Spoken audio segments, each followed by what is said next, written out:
Are you tired of workouts that leave you feeling drained? Do you want to push your limits without compromising your health? Introducing NPE, the ultimate pre-workout powerhouse. NPE is packed with natural plant-based ingredients that fuel your body and mind. We're talking about sustained energy, enhanced focus, and accelerated recovery. All this while giving your immune system a powerful boost. But NPE doesn't stop there. It also stimulates circulation, enhancing blood flow throughout your body. And it doesn't just improve your workout performance, it also boosts fertility and sexual drive in both men and women. Whether you're a seasoned athlete or just starting your fitness journey, NPE is here to help you reach new heights. Don't settle for sluggish workouts. Unleash your inner athlete with NPE. That's natural performance energy. This is not your ordinary pre-workout supplement. Our clients will tell you NPE also stands for natural power, peak performance. Entertainment presents the Two Lives. Stew and sauce. Buckhead. Cinco de Mayo. Doug and Ron Stewart, Two Live Stews.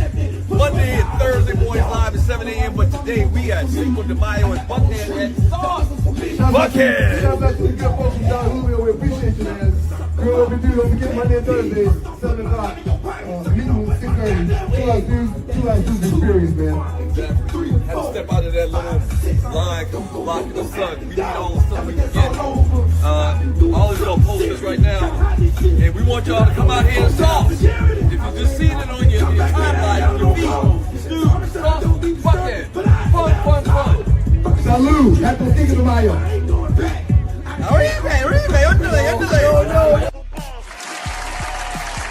Good morning, world. Welcome to you guys, the Two Live Stews. He's Doug. I'm Ryan. Together we're the Two Live Stews experience, and we've got to thank God every minute of every day. Good morning to my man, Raymond Sutton IV. My man, John Dinkle's in the building. Ralph Scott from Philly showing up, and none other than Shedrick Moore is in the building. Good morning to all of them, and good morning to you, Dougie Stew. How you feeling this morning, sir? Fantastic, sir. How about you, man? I, too, sir, am doing stupendous. Shouts out to the beautiful people in Detroit, Michigan, where it's still cold. WGPR, Hot 107.5 FM, HD2 in Detroit. The Sports Rap Network is in the building. Big things popping. I want to get started by simply saying this. I'd like to thank the people at Don Julio for allowing the Stews to come and push their wonderful beverage at Sauce for Cinco de Mayo this past Tuesday. What a time was had by all. What a time was had by all. Shouts out to you, Don Julio. Shouts out to your Sauce. The reposado was flowing. We had a really good time. We bought a lot of drinks. We'll talk about that later. But my goodness, a time was had, sir. Yeah. Time was had. Around 7, 8 o'clock, it started to get lit. Like it was real good. It turned out to be very, very good. Shouts out to Sauce, Buckhead. Shouts out to Don Julio. It was phenomenal. Time out. Hold on. Shit, we can't miss this. No way. I kind of wish we could start the damn show over. It's Patron, man. I apologize.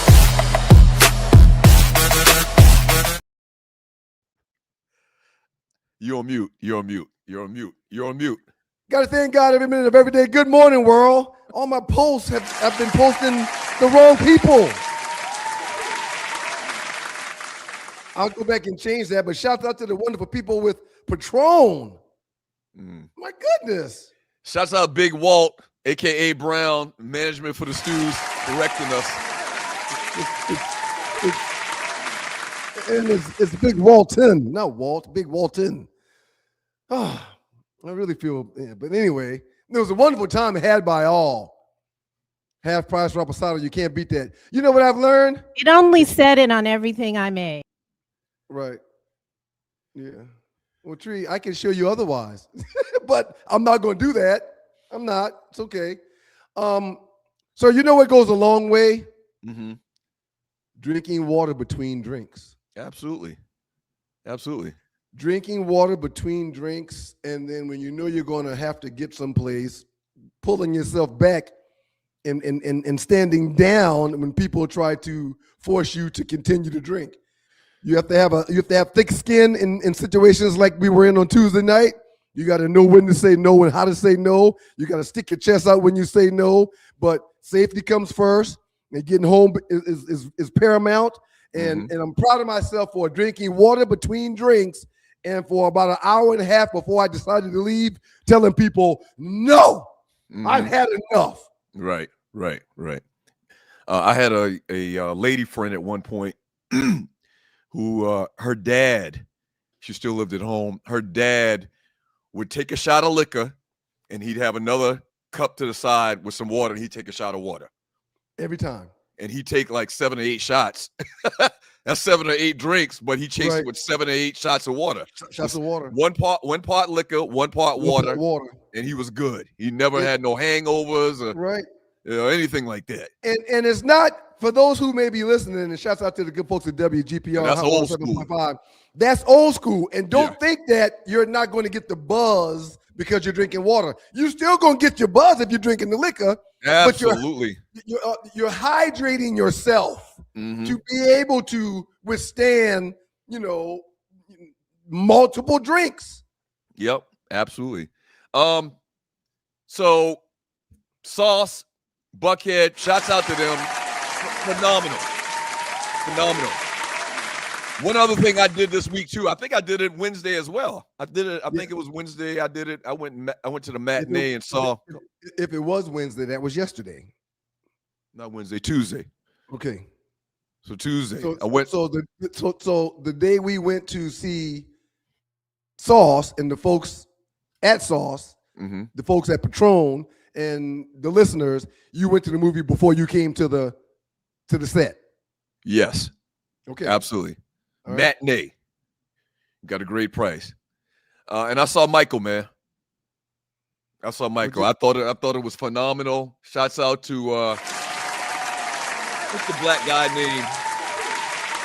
I could have looked this up too. But he actually is the dude that did that directed and produced Training Day as well. Antoine Fuqua. And I don't know how. Couple quick observations, man. Y'all talked about it pretty much when y'all saw it. Well, yeah, but I didn't get into detail because I knew there was some people that didn't see it, so I didn't want to blow your experience. Well, here's the thing about that too, though. It's like a kind of like a biopic. Like all of this stuff happened. Just like with the Biggie movie, we knew everything. There was nothing really new. Just like the NWA stuff, we knew pretty much all of this stuff. So 2 thoughts, man. One, I don't know how that kid that played Michael, his nephew, is ever going to be topped in a biopic. Unfortunately, there's nobody that's going to portray a historical figure like Michael Jackson in a movie that's going to be able to do a better job than that kid did. He looked exactly like him. The mannerisms were perfect. The dancing was perfect. No. By the end of the movie, I was confused and I was thinking it was Michael. I mean, there's no way that you can do a better job. So shouts out to that kid, man. I mean, Jafar Jackson. Shouts out to him. Incredible job. Like, you really couldn't tell any difference between the real Michael Jackson that we saw, grow up our entire lives to what this kid did in this movie. The voice, the mannerisms. So tell me the one problem with Jafar's role. Tell me the one problem with Jafar Jackson's role. I don't know. Tell me. How can he not be typecasted, sir? He will not be able to do anything else outside of his brother. Well, I don't think his uncle. I don't think he was ever an actor before. Oh, no, I think this was a special situation. Doug, go ahead. Go ahead. What are you saying? What else? So he's been in movies? I don't know. Has he been in movies and TVs before this? I highly doubt that those people put him on the scene to be Michael and he hadn't cut his chops as being an actor. Yeah, he was no neophyte. He's nobody's apprentice. He nailed that role. He nailed the role, but I think this was a special situation. No. Hold on. No. I think this was, and I might be wrong. Maybe he's an Yes, you're established wrong. actor. I've never seen him in anything before this movie. Have you? No, I haven't, but I don't watch a lot of movies. Right. I don't watch a lot of movies. Movies, TV, anything. That's neither here nor there. I don't think. I think this was a special situation that they could get consulting from the immediate family, his dad, his uncles, his grandma. Everybody can say, no, that's not how to do it. Yeah, this, that. No, he didn't have that much bass in his voice. Da. I don't know. That's neither here nor there. The other thing was, go ahead. What are you gonna say? Jafar Jackson's first major acting role was a singer within the Jackson family legacy. Final word. Oh no, it doesn't show much credits for him. You might be right. You might be right. This doesn't have much credits for him. All right. So the other thing, I asked for his acting credits, and it shows that he's danced in a few things, sang in a few things, but no, you might be right. Yeah, that's fine. The other thing is, I think at some point, the Jackson family needs to do kind of like a rewind and have a celebration, a gala have you, for Joe Jackson. I actually did a little reel on this, man. People are going to look at us differently for this, man, but I agree. I didn't see anything in this movie, and maybe they left out the part about him being this abuser. I saw a black man, which probably isn't different than most families. I saw a black man in the 50s, late 50s, and 60s disciplining his children. I didn't see him abusing the children. They didn't make any reference to him pulling out a foreign object like a pipe and hitting them across the head or punching them in the face, anything like that. Like, I'm trying to figure out what the hoopla is around a black man disciplining 12 goddamn kids, trying to keep them out of the streets. Evidently, Gary, Indiana is just this tough place to grow up with. He didn't want his kids to get hooked on smack. He didn't want them to join a gang like the junior warlords and the Satan Knights. I see a guy that took his family from ashy to classy. Where's the studio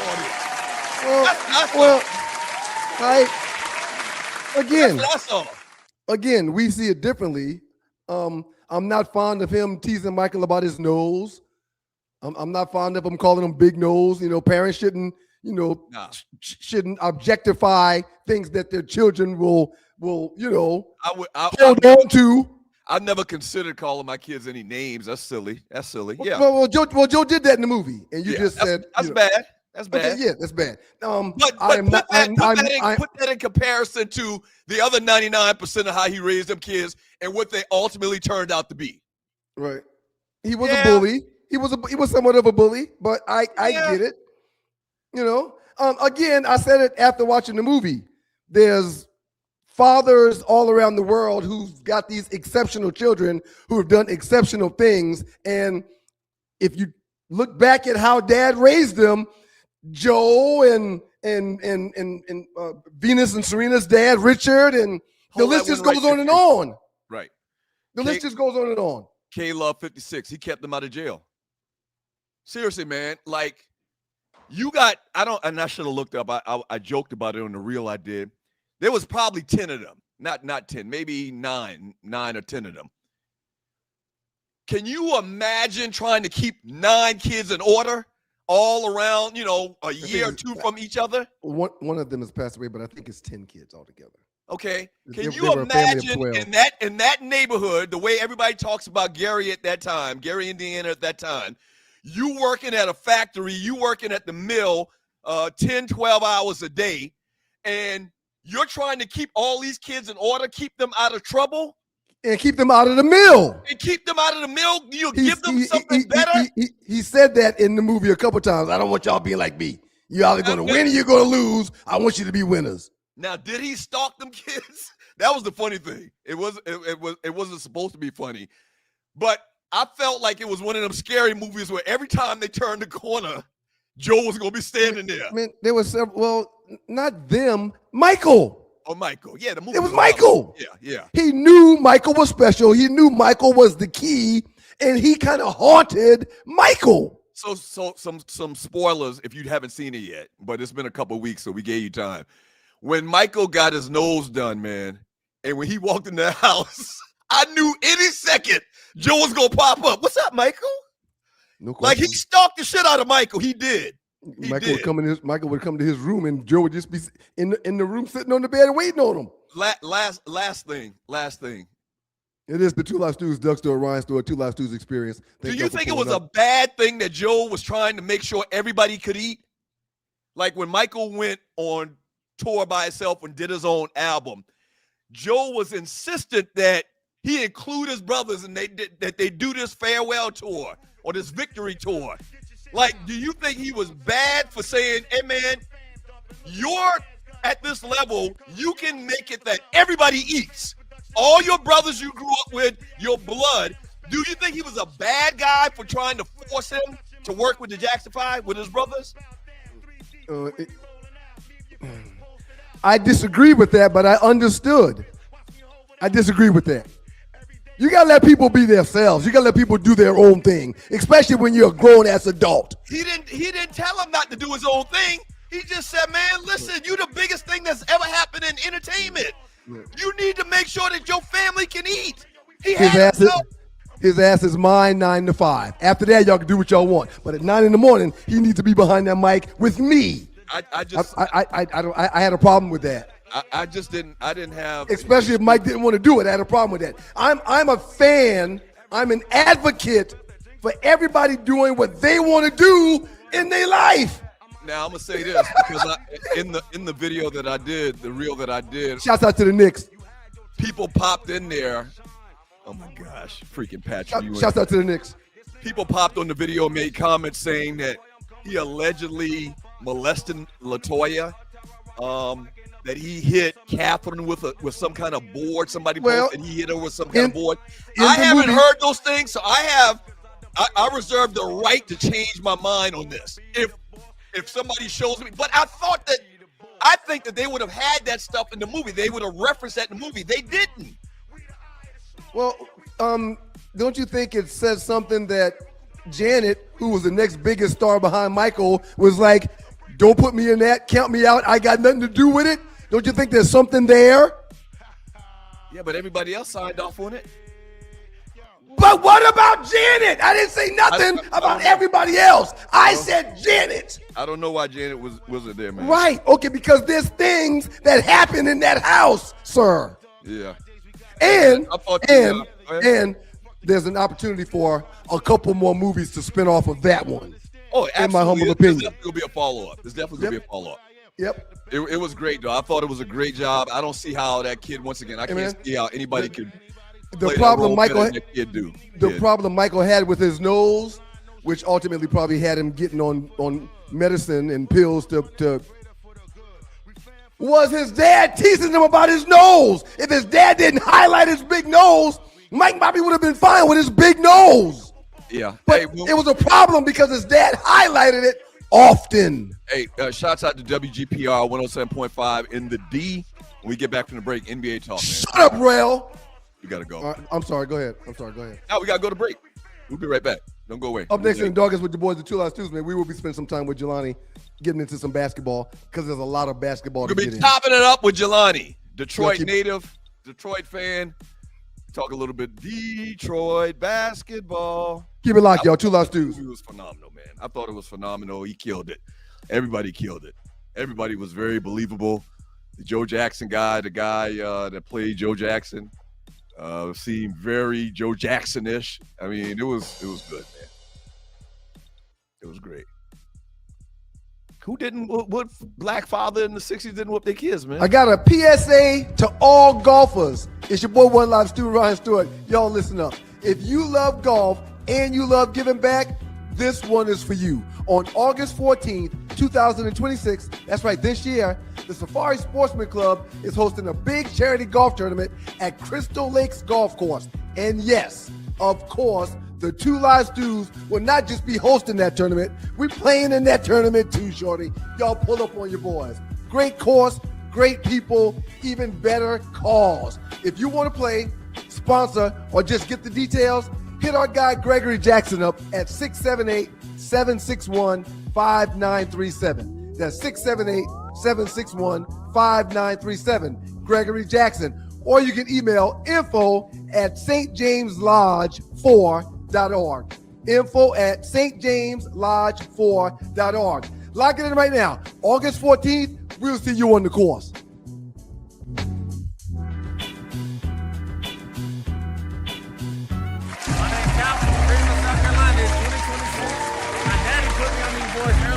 Damn, Calvin. My name Calvin from Greenville, South Carolina. It's 2026.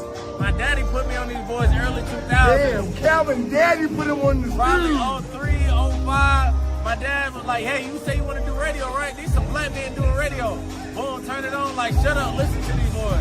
And goddamn, I end up being a radio media major in college. I'm the sales, still do the podcast, so I'm just letting y'all know the next generation, you know what I mean? We was that then. Welcome back to you guys, the Two Live Stews. He's Doug, I'm Ryan, but together we have the Two Live Stews, and this is your Two Live Stews experience. Came back with a dope video, sir. You care to explain? Yeah, so the young man in that video was talking to us about how when he was a kid, his dad used to have the radio on listening to us, and it basically inspired him to get into radio. That's it. That's the story. From South Carolina, and said the reason he became a media major in college is basically because of us. So, I mean, shouts out to him, man. Phenomenal. Thank you, bro. We've this is what, 27th year in this business? 27 years at some point, some degree or another. So yeah, bunch of big stuff, man. A lot of basketball going on, man. We're very happy to introduce and bring into the Doghouse. I believe it's his first appearance in the Doghouse with the Stews. Mm-hmm. None other than my man JB, straight Detroit native, down here in Georgia now, but he still reps his city, reps his teams, and with what the Pistons have going on right now in the NBA and the postseason play, as a matter of fact, being the #1 overall seeded team in NBA basketball this year. Let's welcome in Jelani, man. Jelani's in the building with the Two Live Stews. Jelani, what's up, King? What up, though?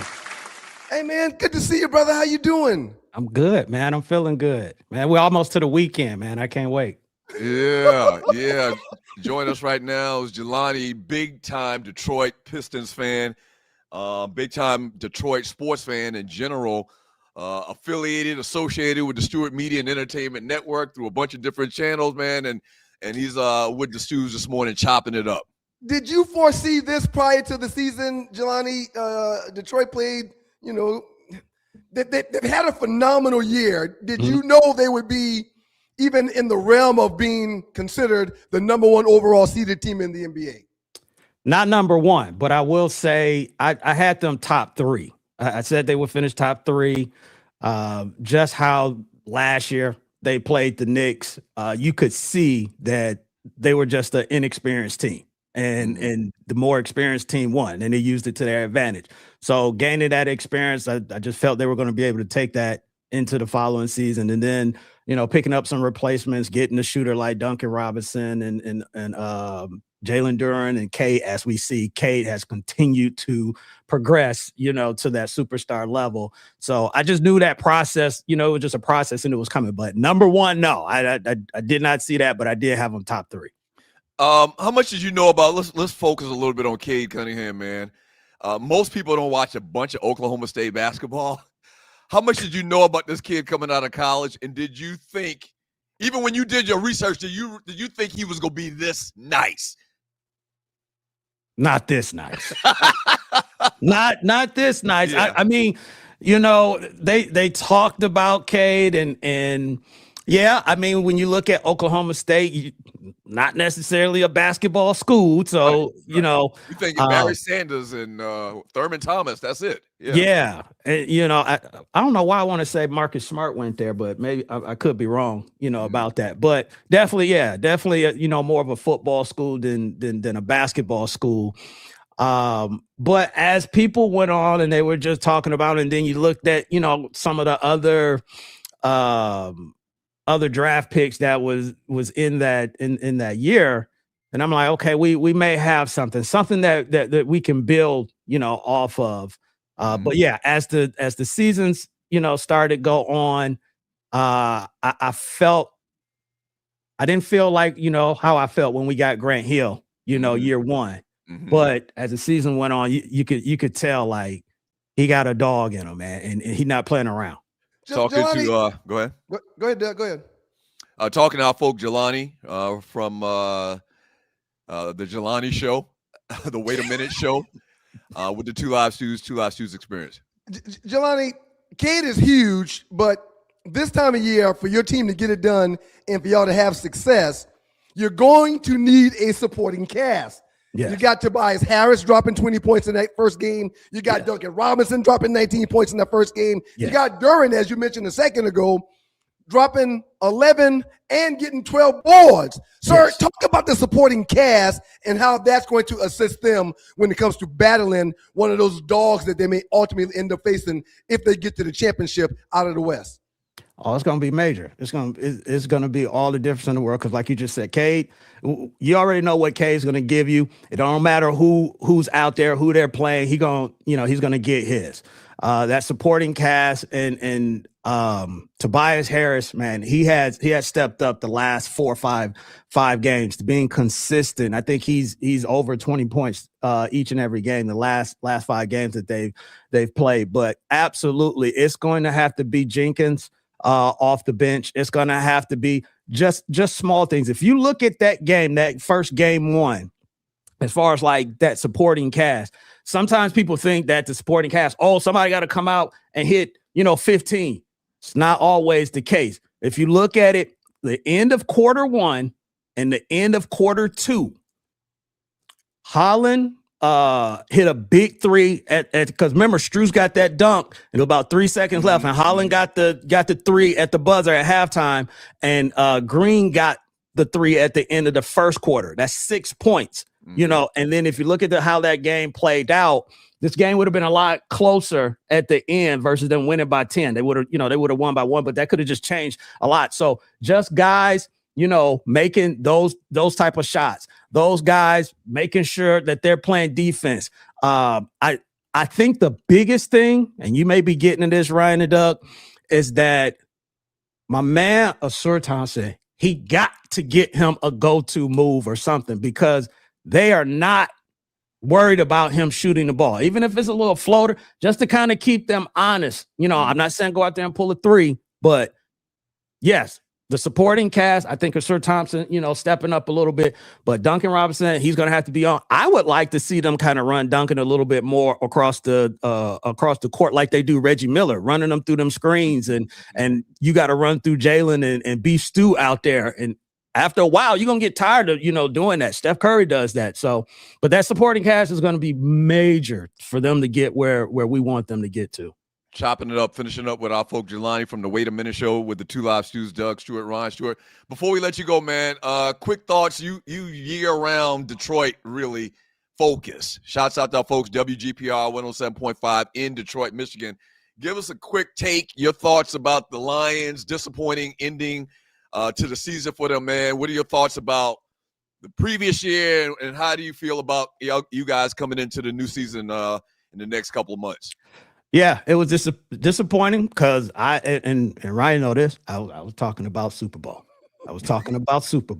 And I think it was a legitimate, to be able to talk about it, at least at the beginning of the season. Absolutely. So they start playing the games. Absolutely.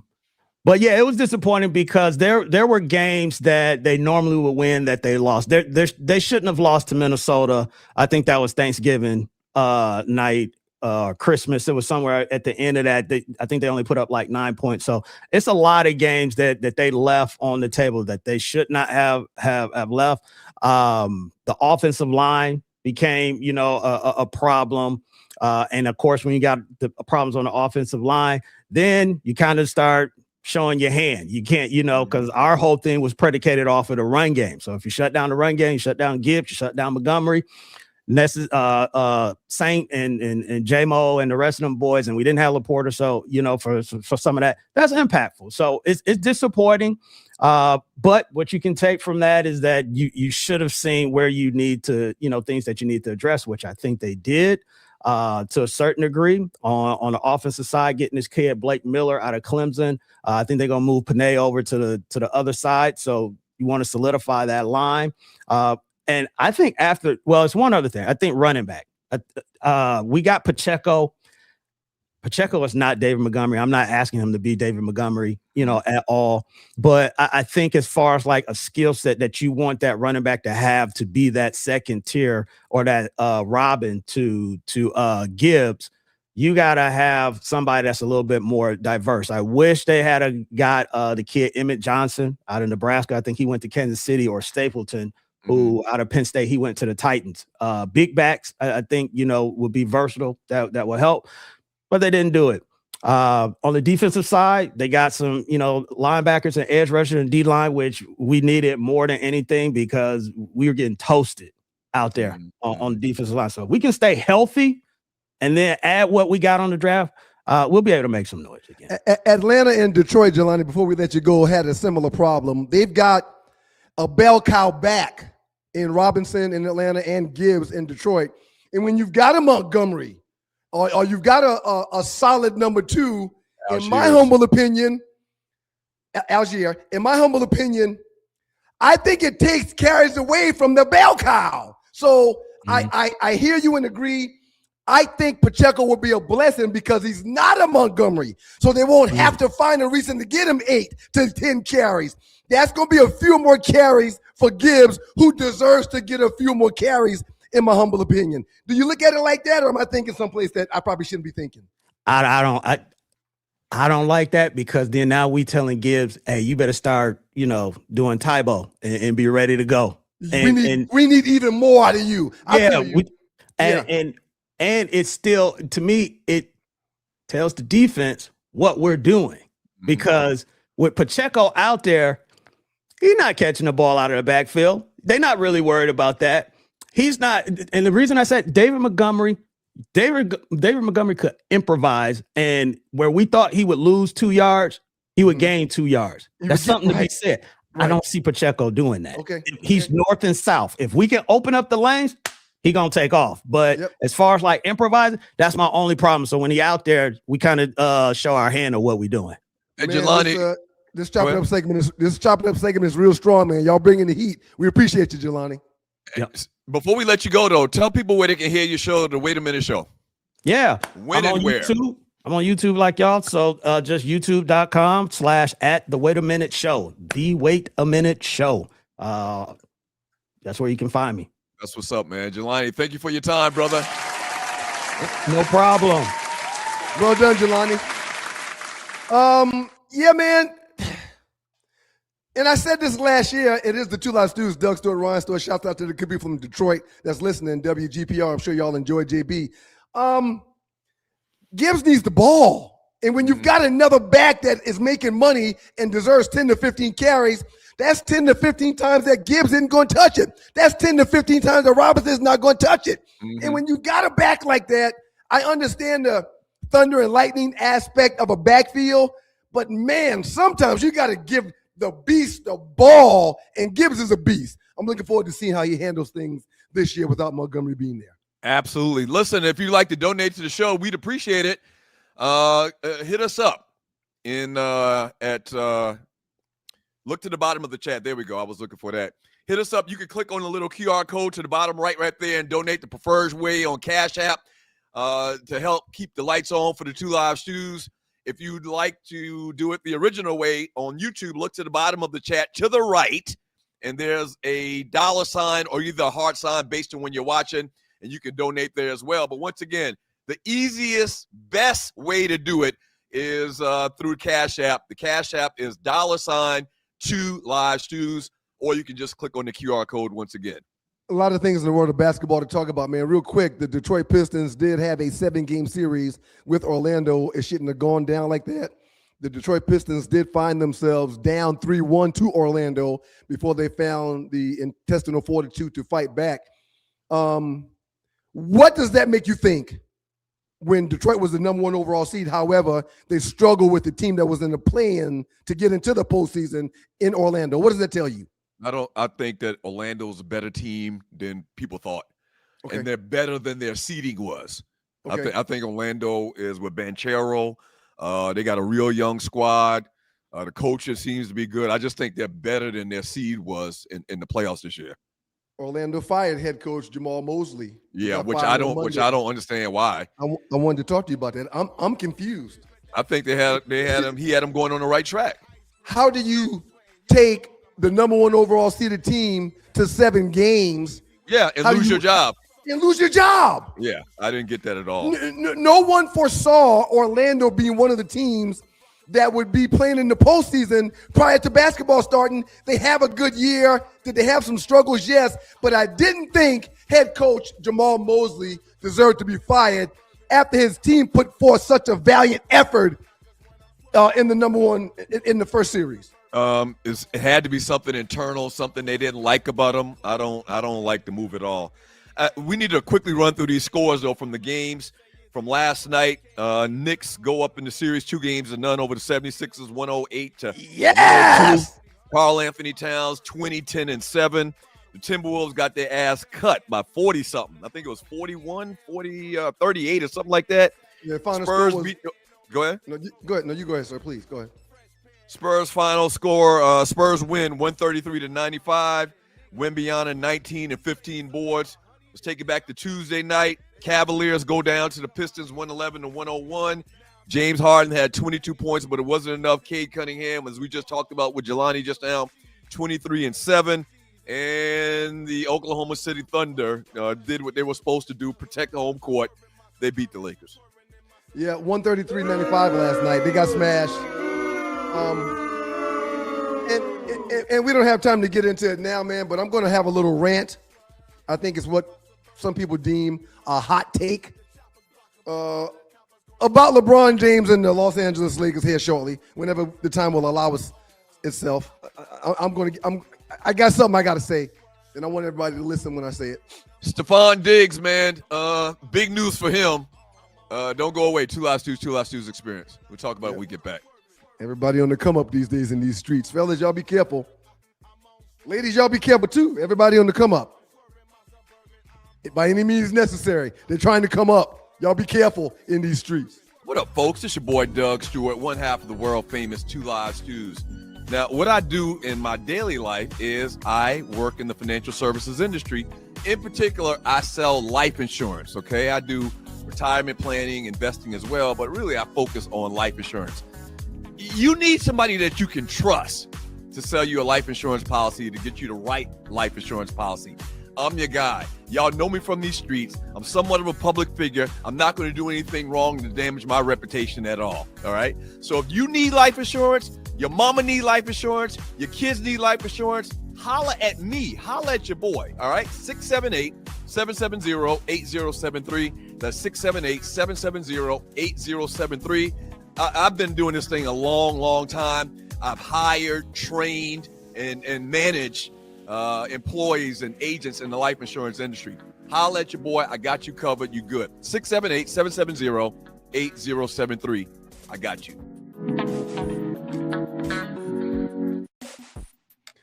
Welcome back to you guys, the Two Live Stews. Dexter and Ryan, so we can make up those dudes.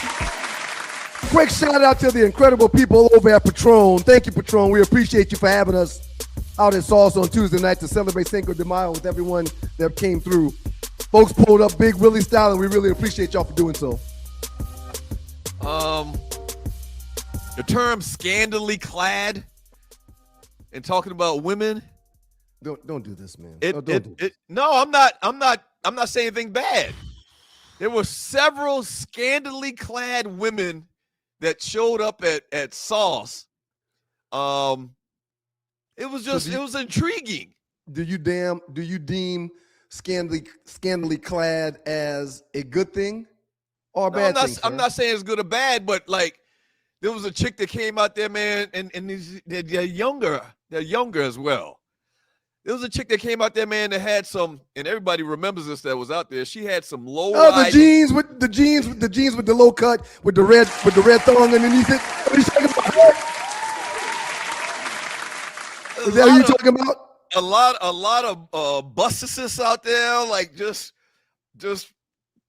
I mean, it was great.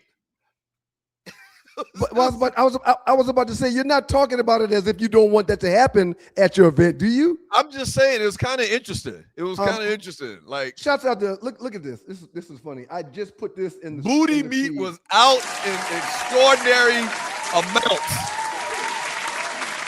as sauces past Cinco de Mayo. Shouts out to the great Marcus Harper. We appreciate you, Marcus. Post this message one more time, Tree. He used to intern with us back in the day. He's still really down with the stews, and he pulls up whenever the stew's out. Appreciate you, Marcus. Always good to see you, man. We gotta get Marcus on to chop it up with us at some point as well. He's a big Laker fan. Marcus said booty meat was out. What I've learned, because I don't spend a lot of time in the streets. I'd be at the house chasing kids. But what I've learned is exposing the top of titty meat or the bottom of titty meat, exposing the top of bunkie meat or the bottom of bunkie meat is in. It's not frowned upon. Yeah. It's not deemed negative. You're not looked at in a disparaging way if you've got top titty meat, bottom titty meat, top booty meat, bottom booty meat hanging out of your clothes. It's okay in 2026. So listen to me. I made that observation when I went to Tennessee State's homecoming for the first time last year. Or it's a year and a half ago now, basically. And I came back, and on the show, I talked about how it's in style. It's in style for the bottom half of your breast meat to be hanging out the bottom of the shirt. Like they'll cut off the shirt. They'll cut off the shirt. What? Not the bottom, not the whole half. It's just a piece of titty meat, not the whole titty. I mean, you understand. You don't see no nipples or nothing like that is my point. Right. But if they raise their hand, you can see the whole titty. You can see all types of nipples. Everything. You can see everything. But that's in style now. And, I walked up to one girl and was like, hey, listen, so if you were in the 8th grade, you wanted to ask your teacher a question, what would you do? And she didn't. It went over her head.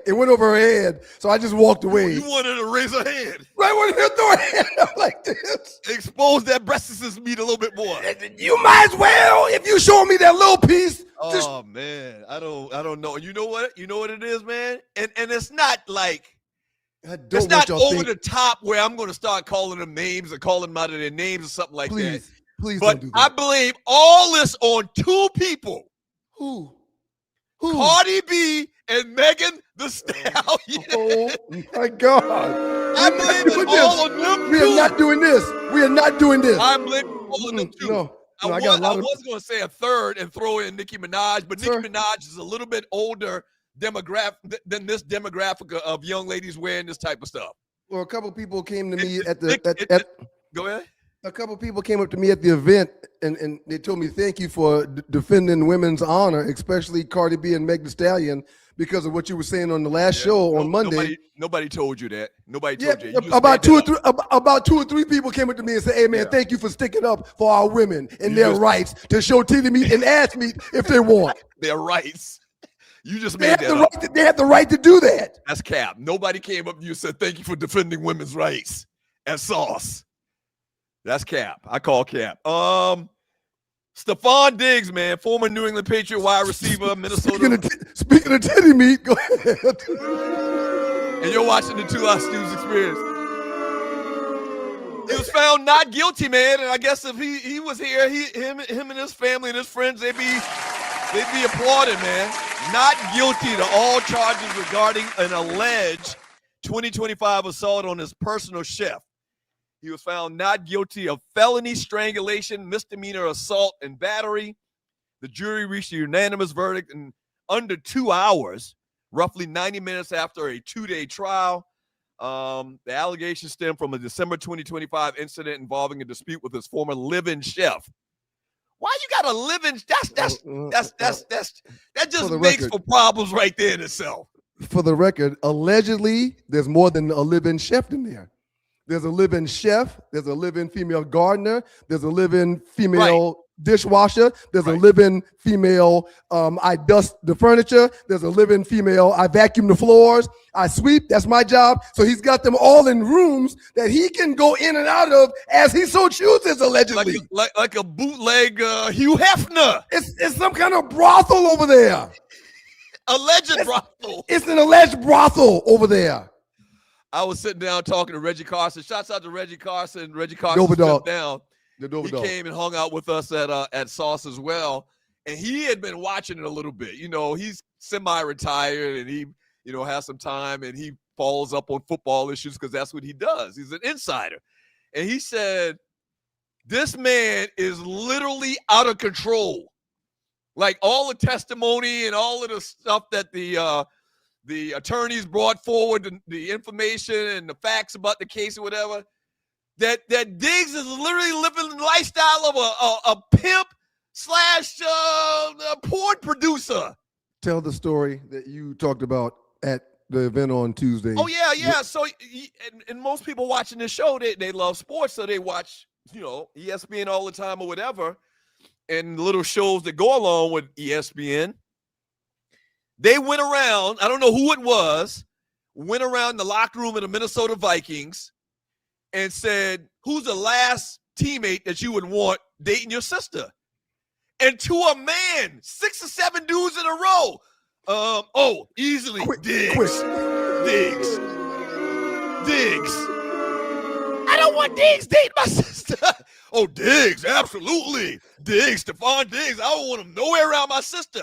And this is way before all of this types of stuff and lawsuits came about. Like, what is Diggs doing?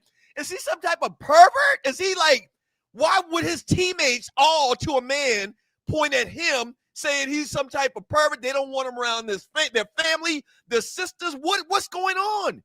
You spent 5 years in the NFL locker room. What's going on? He's an NFL receiver that is highly accomplished. And when he's not playing football for one of the teams that has employed him for his services, he's a home plumber. He lays pipe.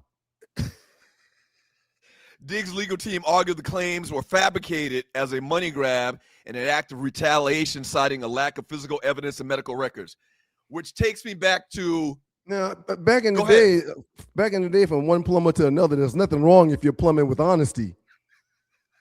If you're telling the truth while you fixing pipes, it's all good. But if you're lying to people and you're being overly aggressive and you've got them living in your house and you've got them working for you and all that kind of stuff, Smokey Robinson, now Diggs, you find yourself in situations when you got these fine women that's just living in your crib. So okay, let's narrow this down a little bit. You're watching the Two Lives News experience. Do you ever wake up in the middle of the night or early in the morning and go to the kitchen to get something to drink?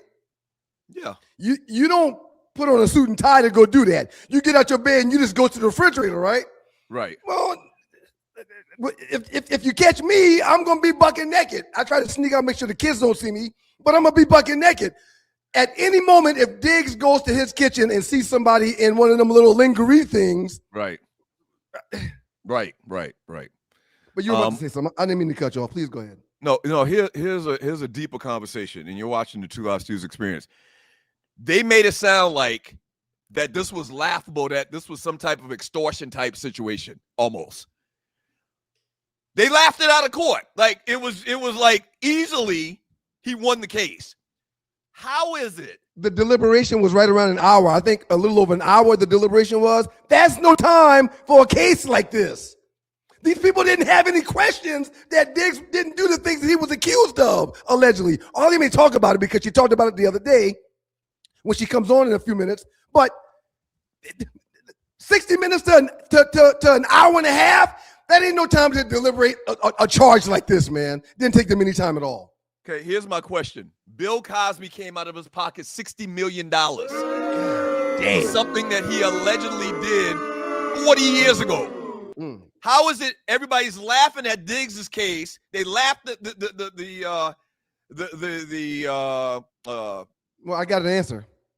What? I have an answer. Right. So let me finish up the let me finish up the thought. How is it they laughed his complainants out of court, not guilty, in 2 days on trial. Bill Cosby was on trial for, I don't know, weeks, months, years. Right. He ended up paying $60 million to people that sued him, to these women that sued him. So something that allegedly happened 40 years ago, where they don't have any video, they don't have any documentation that it happened. But Diggs goes free in 2026. Right. In 2026, Bill Cosby goes to jail and pays out $60 million. How do you make sense of that? Because Tree keeps receipts.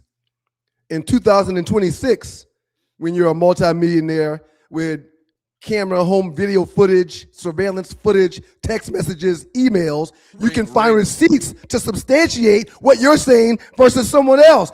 Bill had the people that were making the decision for Bill only had evidence from someone's mouth. He didn't have text messages. He didn't have pictures. He didn't have videos. It was his word against theirs. You're saying to his defense. Yes. It's easier for Diggs to prove his case. He's got evidence. Sir, if I choked her, how come the next morning when I asked her for eggs, her response was, "Of course, Daddy, I'll take care of that." Red Stick Poodle, this is a very good point. Bill admitted he drugged women. He did it once. But that's not the way to characterize it. He didn't in Bill's mind, the way he explained it, he didn't drug them. They were partying. They were partying. They were willful accomplices in taking these pills or whatever. Thank you, Red Stick Poodle. Thank you. That's what Bill was like. She knew what I was giving her. We were partying. This is what we did back then. I always lean on this. They talked, some news outlet spoke with Bill's wife to ask her thoughts about the accusations that Bill has been accused of. And her response was, maybe my husband deserves all of this backlash he's receiving right now. I will agree. However, my husband did not rape those women. Right. Bill's wife said that. Right. Yeah, he was partying in the streets. He was a star. They just did certain things, and everybody in the room did certain things. But my husband did not rape those women. However, he deserves all the hell he's getting. Yeah. Several people just posted that he admitted to drugging them. He actually made the statement. Somebody just posted, Tree had up here, that Bill stated in court in these proceedings that everything they're saying I did. So, I mean, in effect, he told on himself. It's just very. And what 70-year-old man won't tell on himself? Right. I mean, but you would think his attorneys would say, "Hey, man, don't tell on yourself." That they would mention that to him. And he doesn't even look at it. I'm sure. I'm not in his mind. The younger you are and the older you are, you have no choice but to be convicted to tell the truth. They can't help it when you're young and old. Yeah, but I ain't holding my tongue for nobody. I ain't doing nothing wrong. We was all doing drugs that I paid for. Right, but in his mind, I'm sure in his mind, he's not telling on himself. He's telling the truth, which is not assault, which is not rape. They were partying. They were doing this together. And then a group of your peers see it another way. Yeah. So you end up spending $60 million and you end up going to jail. It evidently, man, or he should have had Diggs as attorneys. I didn't see this. I'm glad. James Cooper, we appreciate you, James Cooper. A potential case of Marcellus Wiley is one to watch. Someone that we know extremely well. He's in hot water right now for allegedly grooming a young lady from the age of 13 to 18 till he can have sex with her, allegedly. What? And there's other women coming out. There's other women coming out, and a former ESPN employee coming out saying that dude's a straight perv, allegedly. Oh man, I haven't heard anything about this. When does this story, this news break? I read some stuff on it earlier this week. It is a real thing, sir. Wow. Yeah, And Marcellus Wiley was talking mad stuff about his former colleagues' scandals when he was the one himself. Shouts out to Julius 29C. His words, not mine. But allegedly, Julius, shouts out to you. He came out and hung out with us at Sauce. Yeah, appreciate you, man. Appreciate you. Yeah, man. You gotta be careful in these streets, man. But again, Diggs, the paper trail was easy because the chick's living in your house. And allegedly, after you choked her out, she stayed in your house. She wasn't running to get out of there. Yeah. She wasn't running to get out of there, man. Diggs is a freaking menace to society, man. He's a freaking menace to society. Or is he just a young man that's got a lot of energy and got a lot of paper? And He got a lot of energy. Yeah, he got a lot of energy. Yeah, I guess You gotta have energy if you 6 and 5 women that live in your house whenever you want to, man.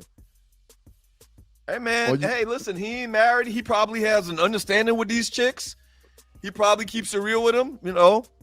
I'm seeing other people. I'm doing this. I'm doing that. Are you down with that? Are you okay with that? He probably giving them a little, you know, a little speech at the beginning of their relationships. No, they're signing paper, sir. He beat this case so quick because there's ink on paper, NDAs and all kind of stuff. I guarantee it. I don't know it to be factually true, but I guarantee he's protected. Yeah. All right, Arley Wool coming up. Go ahead. You gonna say? I better not. I think you just saved my life just now by making your comment about Arley coming on because I was about to. It was that derogatory what you were gonna say? I was about to dig deep with a comment, sir, but I've realized that I probably shouldn't dig deep with that comment. Good. But I'm telling you, goddamn, the influence of Cardi B and Megan Thee Stallion on these young women today is incredible. It's absolutely incredible. I didn't think anybody at our event on Tuesday was dressed improperly. I don't look at it that way. I don't think. Never mind. I keep going. I don't want to keep going back to that debate. Arley coming up next. Arley came and hung out with us, doing Arley things, just vibrant and happy and jolly. He's always jolly. So Arley's coming up to talk some entertainment news, and I'm sure she'll give us her thoughts on the big event at Sauce. Can I say something real quick, man? Mm-hmm. Shame on all of y'all that was cool with LeBron being the third option for the Lakers. Shame on all of y'all that was giving Austin Reeves the goddamn ball before LeBron James. At one point in time this season, Austin Reeves was the second option for the Lakers. Shame on y'all. And we were winning. Shame on y'all. Shame on y'all. You make it sound like it wasn't working. You got something going on with your thing too, man. Your screen. It was working. Why are we? I don't get it. Why are you mad?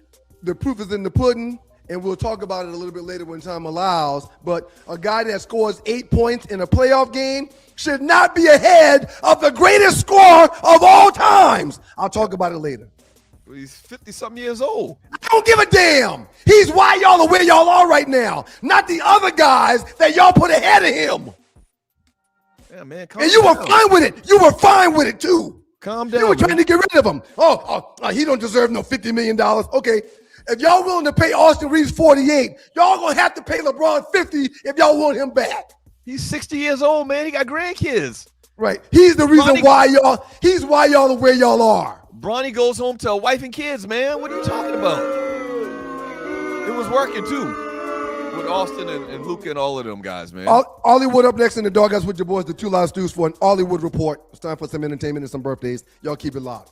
You showing your real LeBron James? No. Love. You showing your hate for him. Because all year you belittled him. You've talked bad and down about him. That's not true. Yes, it is. That's a lie. That's a kid. Needles. Man, please. I retired from those when I hung up my cleats. Why get poked when you can snack your way slim?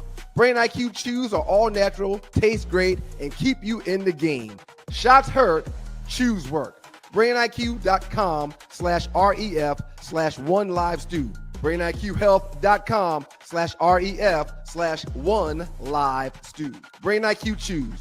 Smarter than shots, stronger than excuses.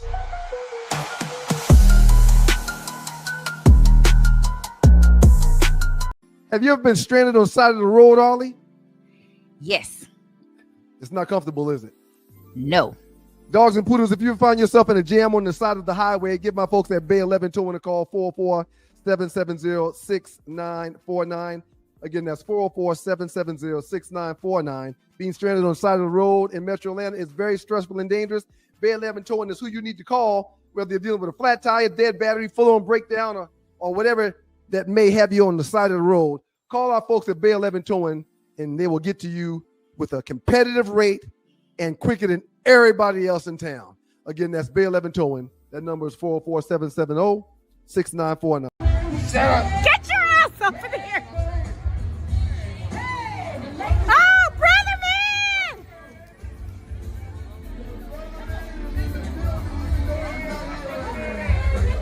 Oh, give him his props!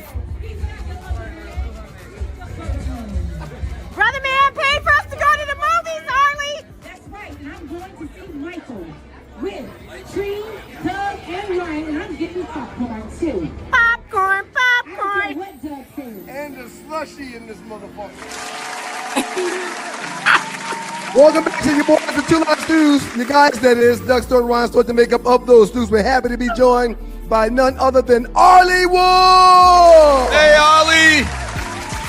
What's up? What's up with the backhand bounce, shawty? Hey, can I ask y'all a question real quick? And a slushy in this mother. Can I ask y'all a question real quick? Could y'all tell that my back was hurting at the event? Oh no, sir. no. You chased me down. I snatched the mic from you and you ran me down. So wasn't nothing hurt on you. You lied with your feet and your orthopedic shoes on. But I didn't catch you, did I? You did because how did you get that mic back? Hey, listen, Ollie, you brought something up just now. I wanted to talk with you about your shoes. And welcome back to the Stews. WGPR Hot 107.5. We appreciate y'all in Detroit. What's up? Two Last Stews experience. Are those shoes specific for the issues you had with your feet a couple of months ago? Because the soles on your shoes that you had on was at least 4 or 5 inches thick. I'm not laughing, Ryan. I'm not laughing. What's going on? Laughing. Did your doctor prescribe them to you, man? What's going on? What's going on with the shoes you had on at Sauce? Go ahead, we cutting into all these times. It's okay. It's okay. They say it's your family that will do this kind of stuff to you, man, and it's fine. What did your son say about your shoes, Ryan? What did your son say? Everybody noticed your shoes were 5 inches thick. The soles were 5 inches thick. Several times people came up to me and whispered, "Hey, why is your brother's soles 5 inches thick? Why is he so tall? I didn't know he was that much taller than you, just like a little bit taller." I wear geriatric shoes because of a few issues that I've got with my. Ollie couldn't even hold it; she had to fall out. Because when he told me that Miles said he had geriatric shoes, I cried so hard. I was trying to laugh, but I was like, "It's your children. It's your own kids that'll get you. Your own children." Dad, come back, Shane. Tell me about the geriatric shoes you're wearing, Dad. Come back, Shane. Come back, Shane. Yeah, man, it was quite noticeable. You had 4-inch thick heels. Right, On your heels. I was happy to be a part of the event. And those Air Force Ones that everybody wears, those aren't comfortable. They don't support bad backs and bad necks. Ryan, you can put some little things, some heel thingies in there. I'm gonna find them for you, and I'm gonna send you a link. That's gonna help your setup, so that there are lifts to go inside the shoe that you don't have to wear the lifts outside the shoe. You know what's fascinating, man? Getting old. Just the other day, you were talking about this clip that one of the Berkeley High School fans sent to you of a great play that you made in the game 30-something years ago. And now look at you walking around in geriatric shoes. But at least they're cute though. They're expensive. Those hokas or whatever they're called. It's Hokas. It's Hokas. Oh, thank you. I'm glad you found those so that because you were really banged up for a while with that almost gout. I wasn't expecting this, and I'm not prepared to talk about it. Now listen, your feet might feel a little bit better, but now you're in jeopardy of twisting your damn ankle. Just walk in. Don't make no quick move side to side. Don't do none of that. Because your ankle was twisted. No lie. Hey, if anybody was at Sauce, if anybody was at Sauce this past Tuesday, okay, Cinco de Mayo, whenever it was, Monday or Tuesday, if you were at Sauce, tell the truth. Put it in the chat room. Was Ryan's soles on his sneakers 4 inches thick? I am not laughing, Ryan. That's your own brother. No, you've been laughing since you got on the damn show. It's all you've been doing. But I was laughing at when I was looking at us when you said in a damn slushy too. That's why I came on laughing, because that was funny to me when you said we are going to the movies with a damn slushy. My life, y'all's entertainment. I understand, and that's okay. If I can provide laughter to y'all, I'll Can't wear nurse's shoes. They weren't white, so no, that is not true. They were black, so nurses have to wear white. Anyway, it's your girl Arley Michelle with the 2 Live Stews. Doug and Ryan, who make up the 2 Live Stews, and I'm with the Arley Wool report. And I'm just so grateful to be here. I might not be here Monday because Ryan is gonna have a chat with Doug and tell him we need a new reporter, and she can't laugh. I'm so sorry. Ryan had on Patrick Ewing's 25s. Let's move on. I'm sorry. It's. I don't know if you should do. Okay, yes. Birthdays. You should let Ryan sing. Sing, Ryan. Quick. No, I will not be doing no damn singing today. Happy birthday to you. Happy birthday to you. Happy birthday. There's scoliosis in my neck, and the vertebrae L3, L4, L5 in my lower back are slammed together. And y'all in here having a good time at my expense when me walking around like I walk around is a mere miracle that y'all don't even understand. One lie. I'm sorry. St. Louis. I'm sorry. I'm not laughing at the fact that you have medical challenges. I was laughing at the fact that Doug said you could twist your ankle because your heels are too high. That shit was funny. I'm sorry. You literally it wasn't you. Ollie, your report's almost over. You probably should get into it. If this was 1970, they didn't call them shits platform shoes. That's what you should tell people. You bringing the old style back, because things cycle like every 20 years. So, and it's time for platforms to come back, Ryan. I think you're a trendsetter. I'm gonna start calling this man Willie Dynamite. I'm not laughing no more. Look him up. He's Willie a trendsetter. Dynamite.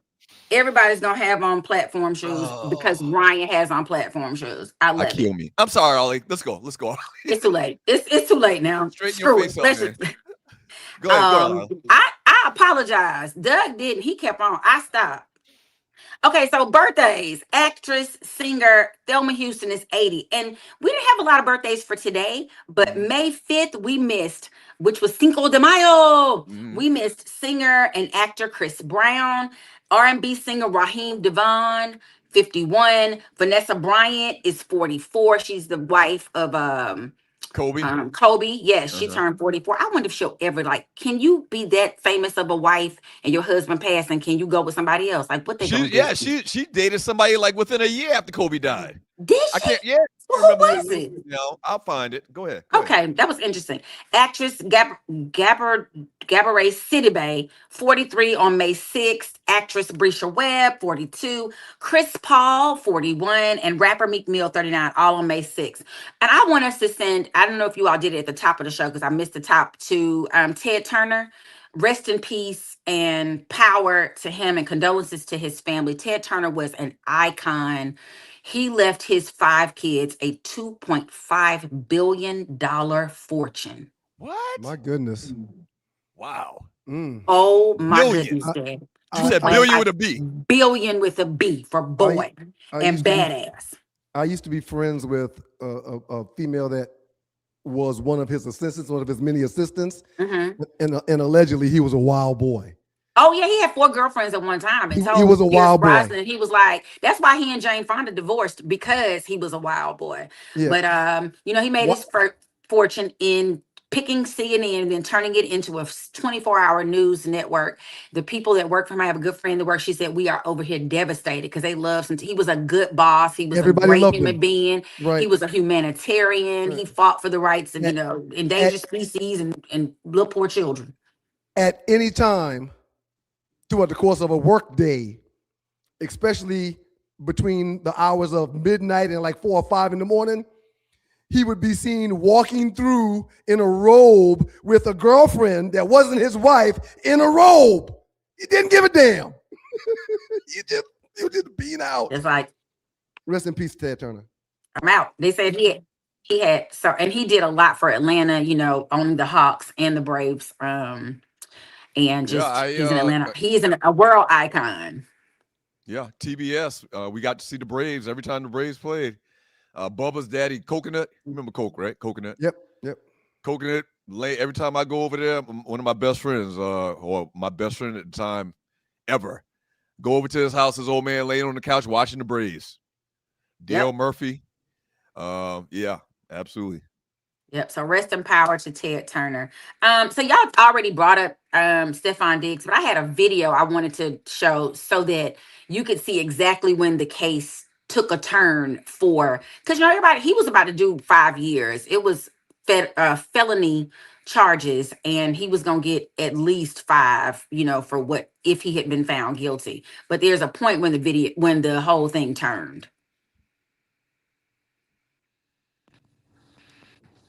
She is shaking her head.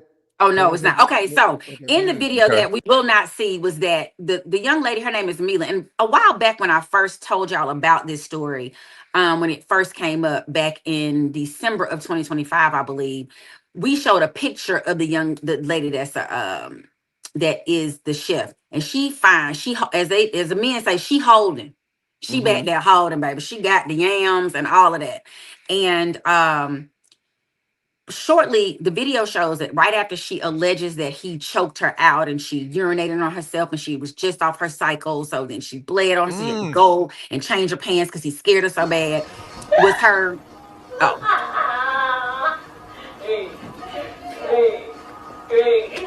Yeah, she got one of them hourglass shapes for sure.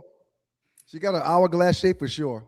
Absolutely. She is fine, which is why, we started off as friends in the DM. I'm going to come, we're going to get some, and then I'm going to live in your house and cook. But that was where the jury started to look at, maybe you hadn't got hit. Then they also so he had a hairstylist that, Lord, I'm going to learn how to braid, because Diggs was paying her $1,500 every time she cornrowed 5 little cornrows in his head. Are you kidding me? I'm about to learn how to corn roll. You don't understand me. Flew me out. She would get flued out to wherever it was. She surprised. They wanted to know, well, why do you she has a dash cam in her Mercedes Benz that she has a house in Jersey, and this is the hairstylist, and she has a apartment in New York City. I guess you do if you're getting $1,500 every 2-3 weeks from this one person. She has several clients. She got on the stand to show her dash cam video of that Mila. Her name is Jamila, but they call her Mila. They had become friends. Mila flies into New York shortly after she alleges that he choked her out. And she has they're like, did you see bruising? Did you see this? They got footage of her, how they hung out for the whole week. Didn't mention anything. But the other thing that she had said, which she deleted, Mila deleted text messages saying, Stefan is a PUSSY, and I'm about to get this ninja. Like, I'm going to get him. So that also, they were like, well, why did you delete it? And she was on the stand struggling, because I don't think people understand that when you take somebody to court, everything you've done is coming out. Right. If they can find text messages coming, video recordings. I don't think she knew that girl had or thought about the video recordings that this young lady has in the car. And they wonder, well, why do you have the woman is of Caribbean descent, but grew up in New York, Jersey. And she was like, because New Yorkers are scammers. People, they see the kind of car you drive, they'll jump out in front of your car. So I have to have proof that I didn't hit them, that they jumped out in front of my car. So those were the things, like the nails in the coffin. They deliberated for 90 minutes or less, and they decided that he was not guilty. So the video we just saw was after the alleged assault by Stefan to her. Yep. Yeah, that's not good.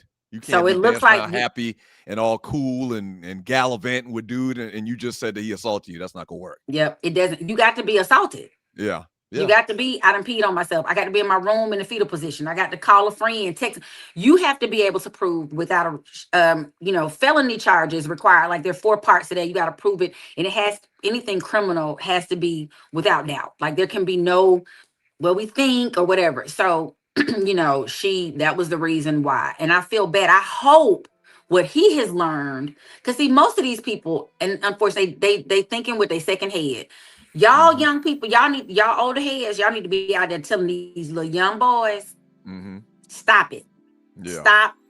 Stop Pay it. Just attention. stop it. And now he's not, where is he gonna play now? Nobody wants to deal with that. Yeah. So he's always in the media eye. Now that he's been found innocent, he might get a call because he is a free agent. He was last with the Buffalo Bills he was with last, Doug? Patriots. New England, right? Yeah. He might get a call now that that case is over because people are thinking that he didn't get signed because of the case that he was dealing with. You know what? All this outrageous Diggs he's been in the news a lot for a bunch of outrageous, strange things, dating Cardi B or whatever. I wouldn't be surprised in this day and time if Diggs setting himself up for a reality show, man. What is your problem with Cardi B? You bring her name up in some kind of negative connotation every single chance you get. What has Cardi done to you? You listen to her lyrics, man. She speaks for herself. I don't have to say anything. You listen to her. But every rapper speaks for themselves. Okay, all right, whatever, man. Trick I wouldn't be surprised. Uncle Luke, they all speak for themselves. Pop this, eat this, eat that. Yeah. they do tell us to do a lot of those things, and or bend over, girl, show me what you're working with. Right. But you got beef with Cardi for some reason. I would not be surprised if Diggs is setting himself up for a reality show. I don't know who gonna post it because these people that's owning the shows, them Sundance people ain't about to let us have no more shows. We about to be at our own house. Maybe it'll be a YouTube special. I don't know. I was just about to say, praise the people for YouTube and other networks where you can stream off of. And get some money. Bless his heart. Oh yeah, by the way, y'all boy Paul Pierce, I know how much y'all love him. He got a whole baby paternity mess right now with a new 2-month-old. He got an 18, a 15, a 13 with his ex-wife and some new girl, and made him like, hey, and she asking for $30,000 a month. Well, $29,911. And she's going to get it. Yeah, she said he has plenty of money. He was doing a podcast with Kevin Garnett talking about his escapades in these streets with these different women. And Kevin Garnett was like, you do know we're streaming live, right? And he was like, oh, I didn't know that. Oops. Hey, Arley, can you hang around a little bit? Oh, damn. I can hang around today. Yeah. Yay, what we talking about? Well, you know it's Mother's Day weekend. And yes, because I'm a mother. We got an interesting trending topic number 4 surrounding Mother's Day and mothers. Awesome.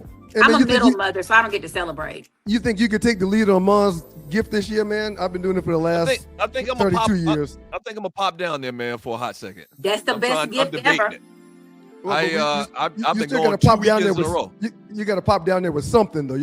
Can you Go handle take that? a dinner or something like that, man. Like typical. It's got to be flowers or something, man. A fruit basket. It's got to be something other than just dinner, man. Damn. You dictating what type of gifts I give? Get the gift, and I'm gonna tell you to get it. You don't think she's happy I'm coming down there? I think For the she's last excited. 35 years, the gift I have sent, I put your name on it. I'm hoping that you will do the same for me this year because I'm a little behind. That's all. Go to break. Thank you so much, Detroit, for watching. We will be out and back in a moment because these fellas is arguing. With your boys, the 2 last weeks, we're going to spend some time with some family. Shereice Williams, a titan in the industry, in the world of sports, women's sports, college sports, NILs. We'll spend some time with her up next. I'm very, very excited about it. Y'all keep it locked. God, laughing at my shoes. It's just was kind of that one long gray hair at the bottom of your chin. Man, it is what it is. So he's just totally repelling the Beijing? I don't use any Beijing, man. I let them express themselves like we are going to express ourselves when people book the stews. Larry Brown, 404-895-9395. Repasses, funerals, open mic nights, Bar mitzvahs. Yes, bar mitzvahs. Yeah. I would learn more about the culture before getting booked for one. But if I get booked for one, I'll damn sure come do it. Anyway, book the stews. 404-895-9395. Call our guy Larry Brown. Email him sme.larrybrown@gmail.com. Tailgates, strip clubs, scripper clubs. We do it all.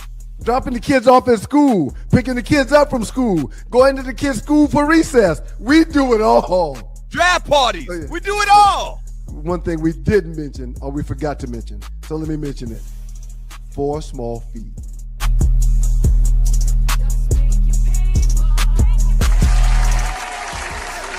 Welcome back to you guys, the Two Live Stews. He's Doug, I am Ryan, and together we are the Two Live Stews. This is your Two Live Stews experience. We appreciate everybody in Detroit, WGPR, Hot 107.5 FM, HD2 in Detroit. The Sports Rap Network is in the building. A lot of good things going on, a lot of good things to talk about, and we're looking forward to sharing all those things with you. Ladies and gentlemen, joining us today on the Two Live Stews experience is one of the sharpest minds in the business of sports, branding, culture, and leadership. She's a former D1 athlete turned powerhouse executive who has helped shape major partnerships and marketing strategies with some of the biggest brands in the world, including Coca-Cola, PepsiCo, Disney, and Under Armour.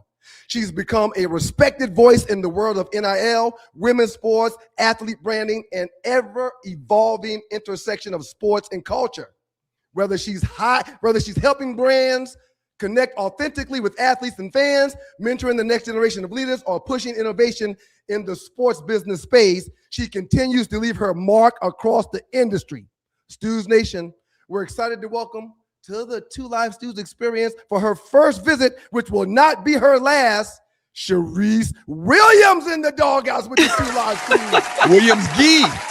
No, I did it right. Sent you a message. Shereice, how are you doing this morning? I am doing great this morning. I love this energy you guys bring and happy to be on today. Oh, Good morning, homegirl. How are you?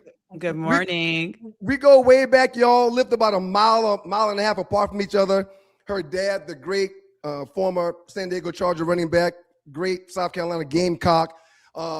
Clarence Williams is her dad, a guy that we grew up wanting to emulate, and he had such a high presence in our life. Idolizing, yeah. Just idolizing this guy. I mean, the Sundays when Shereice's dad found his way in church was some of the most exciting Sundays of my life. Shereice, before we get started, we're very, very proud of you and happy to have you on the show today. Thank you so much. And I wish I could remember those Sundays. I was way too young, but the way y'all tell those stories, I can absolutely see my dad strolling through with his Jerry curl, dressed to the nines, because I know that man. You know what I'm saying? So I can absolutely see. So I appreciate you guys bringing those memories to life for me. He had one of the livest Jerry curls in the Jerry curl business. Listen, let's get to it, Shereice. When did you realize sports business, not sports itself, was your calling, Shereice? You know, I knew when I was a student athlete at NC State University. As you mentioned, I played volleyball there. And even though I was in the business of doing what I had to do on the court, I was very intrigued by how we got our shoes, our sneakers, how we traveled, who was paying the coaches, who was choosing the coaches, because I had to be for the couple of decisions that took place. But all of that let me know that there was a business behind college athletics. So it started as simple as wanting to impact that space. But as I got more aware, grad school and just living in this world, I realized there was so much more, and I just went for it. What was the hardest room for you to walk into early in your career, Shereice? Geez, every room was hard because people didn't look like me. And the audacity for me to stand up and say, I want to be a Division I athletic director when there was no Black women doing that at the time, or anything that I said along the way made them all difficult. But I had an early test when I was at NC State, because when I finished playing, my athletic director actually created a position for me. And I was in charge of instructing staff members in the athletic department how to do some things as it relates to accounting and business. And that was a challenge because I was just a student athlete. And now I was telling these people what to do. But I learned early on that I can make that transition, that you can walk in the room, you can have respect. Respect is given to where it's earned. And I had earned it during my time there. Talking to Shereice Williams right now with the Two Live Stews, the Two Live Stews experience, Doug Stewart, Ryan Stewart. How much as I guess your main thing is sports marketing, or one of the main things that you're involved with is sports marketing. You play college volleyball, as you mentioned a little bit earlier. How has sports marketing changed like over the last decade, in your opinion? Phew, how much time do we have? Listen, brands used to look at sports marketing as, okay, you can put our logo in the stadium. We're going to get some visibility on TV. Maybe we'll host some folks, at a special game. It was very simple. Like sports marketing sort of represented access to things.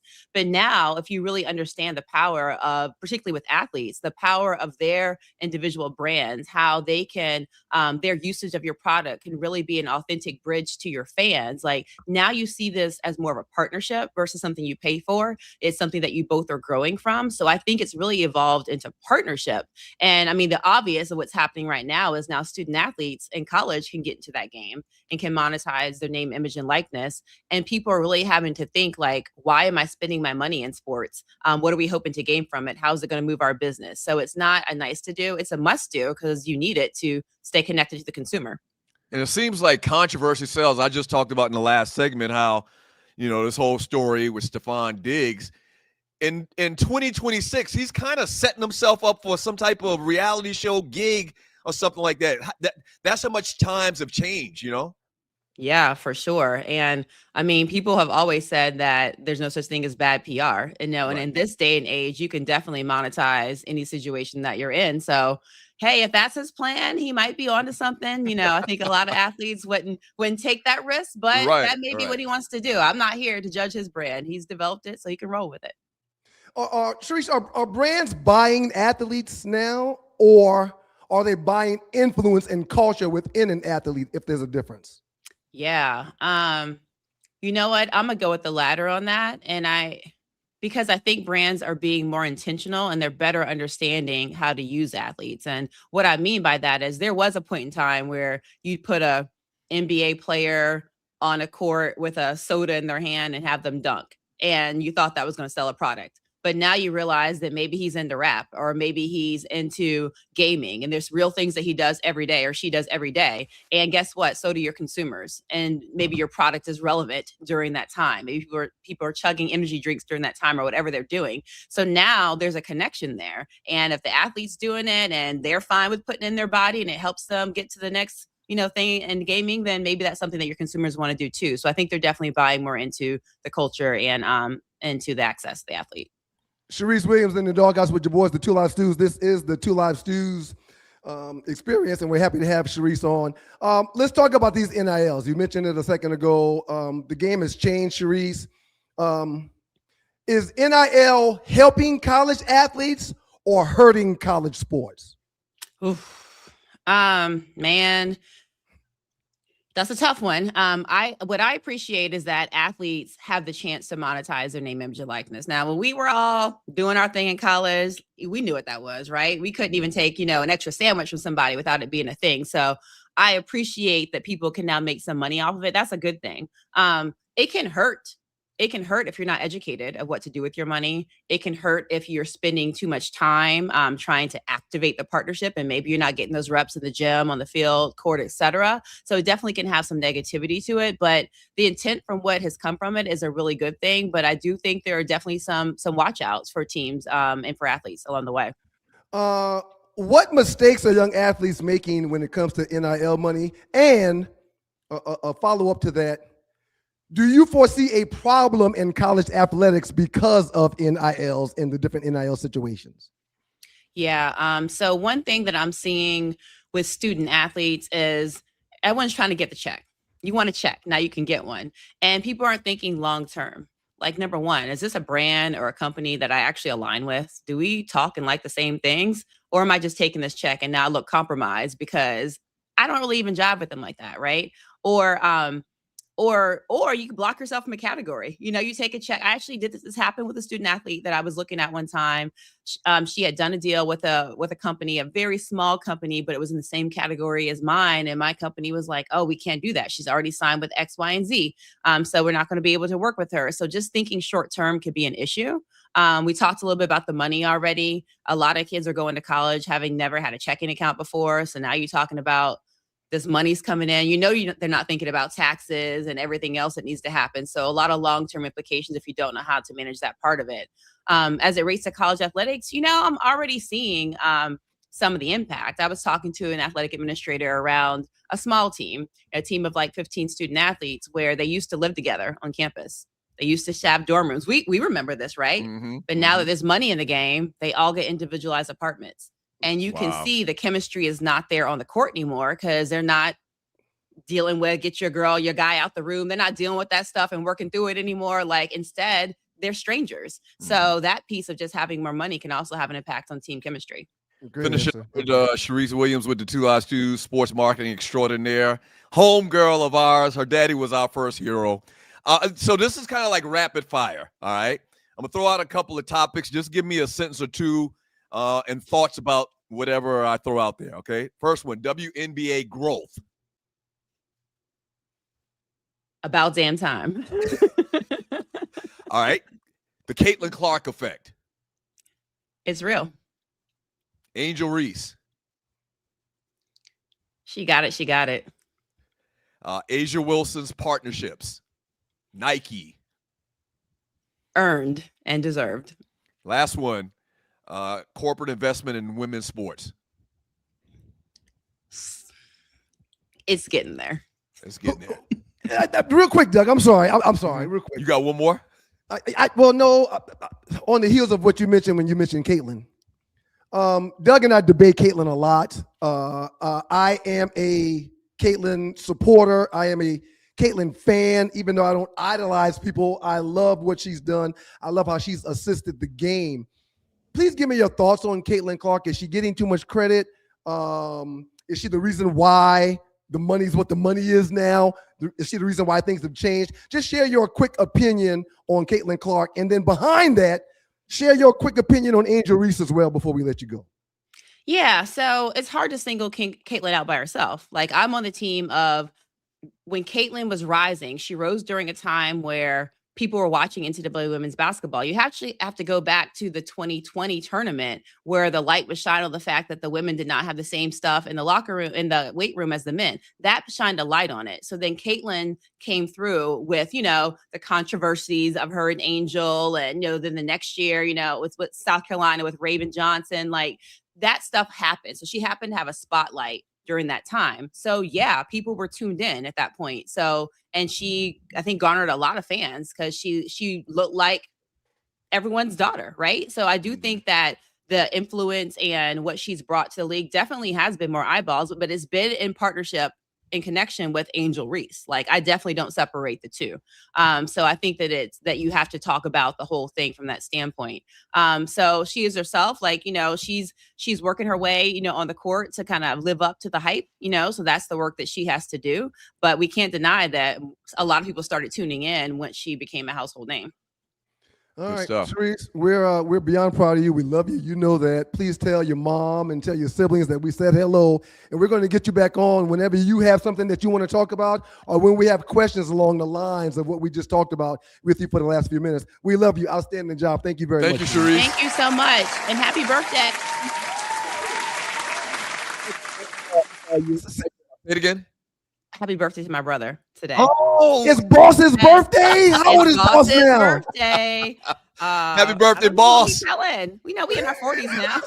Wow. I don't want to put his business out there, but it is his birthday. So happy birthday to my baby bro. Happy birthday to the boss in the building. We appreciate you, Shereice. Thank you, Shereice. All right. See y'all. Love you guys. Sir, I am, it is the 2 Live Stews. Doug Stewart, Ryan Stewart, make up of those stews. Shouts out to the people in Detroit, WGPR. I am very proud of where we're from. Mm-hmm. I'm very proud of who we are. I'm very proud of the majority of all of our people. Mm-hmm. But with this one right here, I'm well pleased. She is a titan in her industry, knows what she's talking about, and we probably should lean on her more into the future when it comes to things along the lines that we just spoke of. Absolutely. We always, I said earlier, we've been in this industry to some degree for 26 years. And many times we've talked about her pops. You can look her pops up. Clarence Williams played for the San Diego Chargers, played for the Washington Commanders or Redskins or whatever.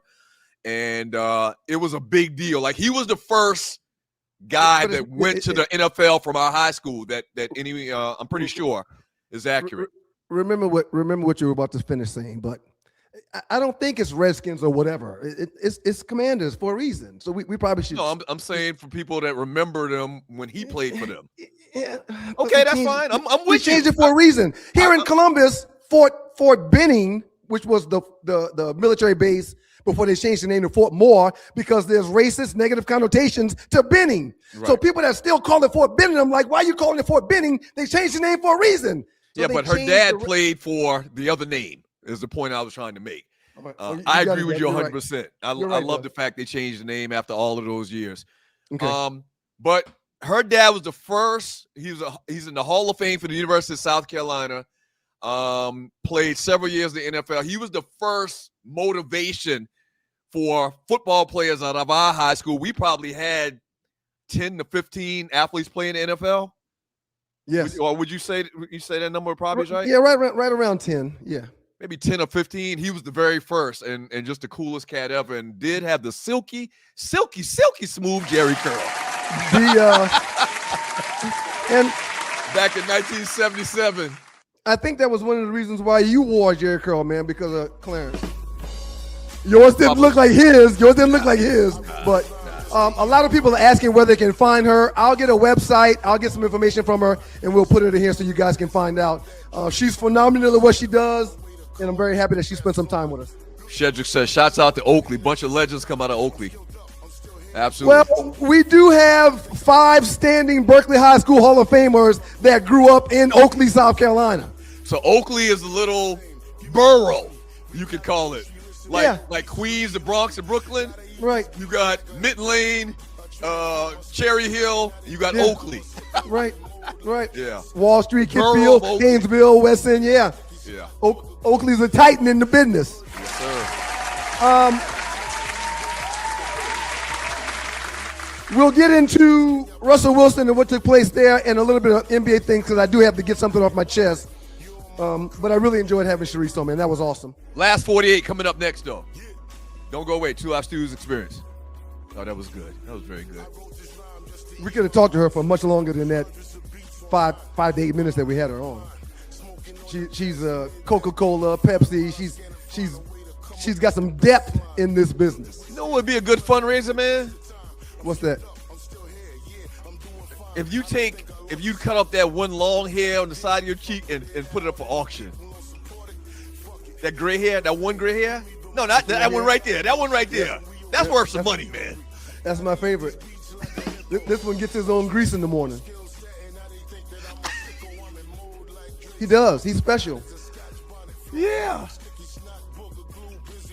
Shouts out to you, Detroit. Y'all keep it locked. 2 Live Studios experience.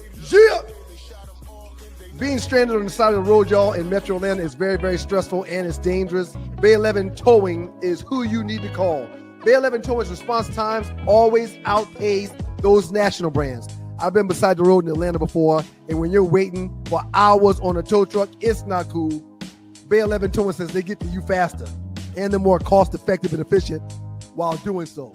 Whether you're dealing with a flat tire, a dead battery, or a full-on straight breakdown, the team at Bay 11 Towing is ready to get you safely back on the road or get your vehicle and yourself where you need to be. So next time you find yourself in a jam, Bay 11 Towing, give them a call at 404-770-6949. Again, that's 404-770-6949. Bay 11 Towing, where speed and savings come together to get you safely to your destination. Check them out at 404-770-6949. Fast, reliable towing that doesn't cost a fortune. Bay 11 Towing. And I say, raindrops falling on the Buick. I'm trying to find a way to put all my thoughts in my music. Bully beats and be abusive. Wordplay is southern cutting edge. Execution been exclusive. 540 vapes, I'm on repeat. Visits let me get for entourage bombers, 2 honey packs, and a double twitch. Walk out the store, jumped in the Automo crib. I'm playing that Jadakiss interlude shit. Yo, that big hit. Yo, you gotta admit, even though Jada New York. Hearing this beat, catching this groove, strategically making a move. This is chess, not checkers. Built for official rhyme records. Biff, we paid our dues. Manila envelopes, dimes and nicks, bottles and James, pina colada and OE was the mix. We called it the formula. Mind how you drink that drink beforehand. Yeah, when Derek Fisher and the Lakers played San Antonio, Derek Fisher hit the game-winning shot with .04 on the clock. I called into the studio as my government name, and while I was on hold, it hit me. 3DJ from LA. Very good. And there you have it, ladies and gentlemen. And my license plate on my car, 3P. And as you can see, this man does not what? And He doesn't. I don't study unless I want to study. It was all a lie. 3PJ in the building. We appreciate you for pulling up, 3P. Thank you very much, man. It's always good to see our people, man, and 3P pulled up and showed love. I do need to say this. When I saw 3P for the first time, I almost didn't recognize him because he's like 100 pounds down. Yeah, I asked him about that. He's on that Ozempic, or not Ozempic, the competitor to Ozempic. Do you think he wants his business out there like that? Why not? Is it okay? All right. Why would he hide something like that? Well, some people don't openly talk about that. Well, I did. I'm sorry, 3P. It's okay. I don't think he minds because I've spoken with him, but I just didn't know if you got the son of a bitch. Look at Loose Necks. Oh my gosh. Oh my God. That's the shoes Ron had on his sauce. I really appreciate 3P pulling up. And Willie Dynamite. Your new name is Willie Dynamite, sir. Look him up if you don't know who I'm talking about. He means a lot to me. I love 3P. We've got a really, really good relationship. And by coincidence, that may be true. He's a Laker fan. He's from LA. The Lakers 3P'd it. But it is coincidence that he has to say everything, or he says everything 3 times in a row. Sometimes.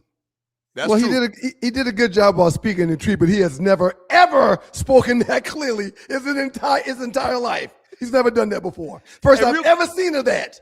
Real quick, before we jump in the last 48, man, I was about to get into the Athletics Unlimited Softball League with Shereice.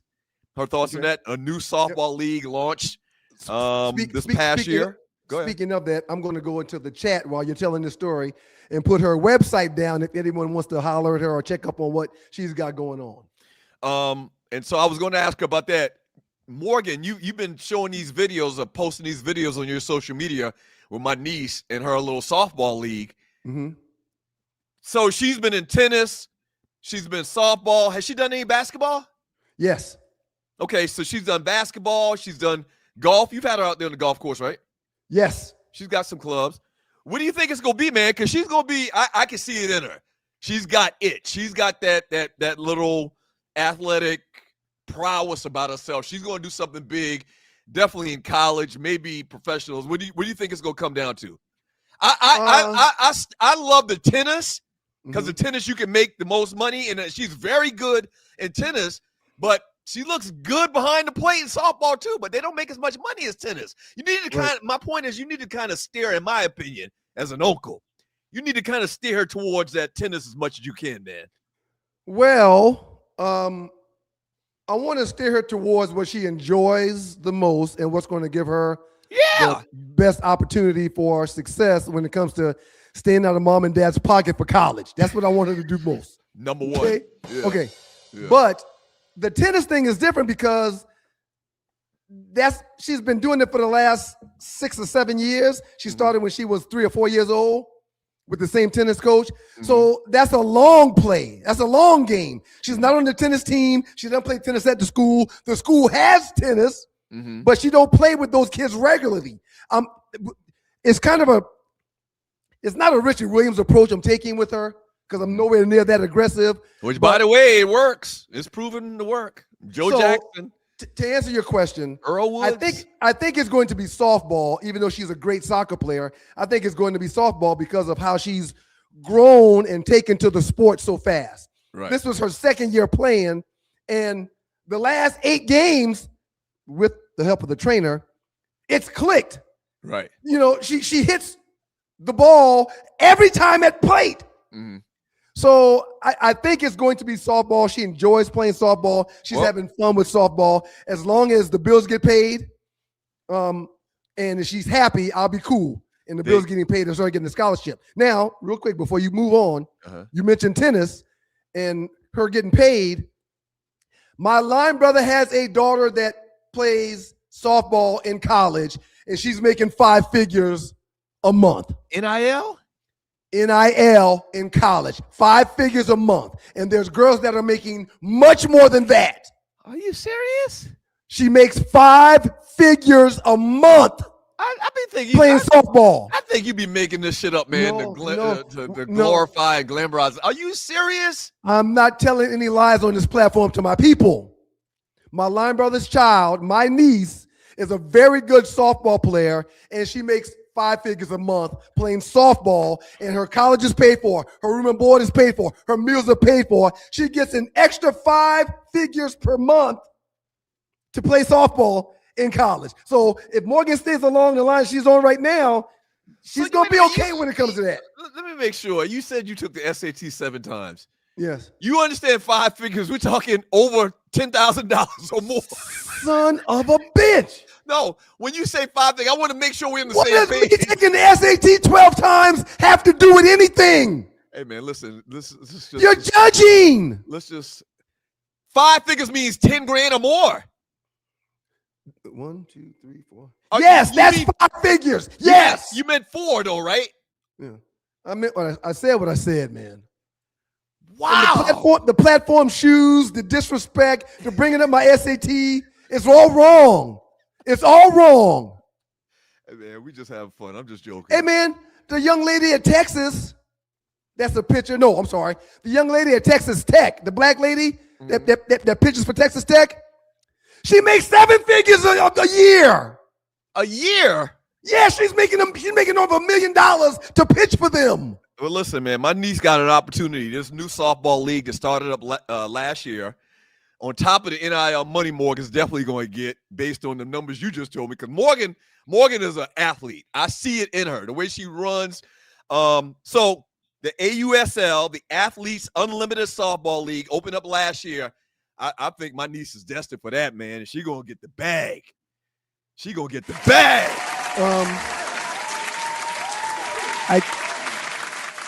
I can't tell her. I probably shouldn't put this out there, but I'm going to anyway because y'all are people, and y'all make sure this doesn't get back to Morgan. They'll get surprised they pay women that much.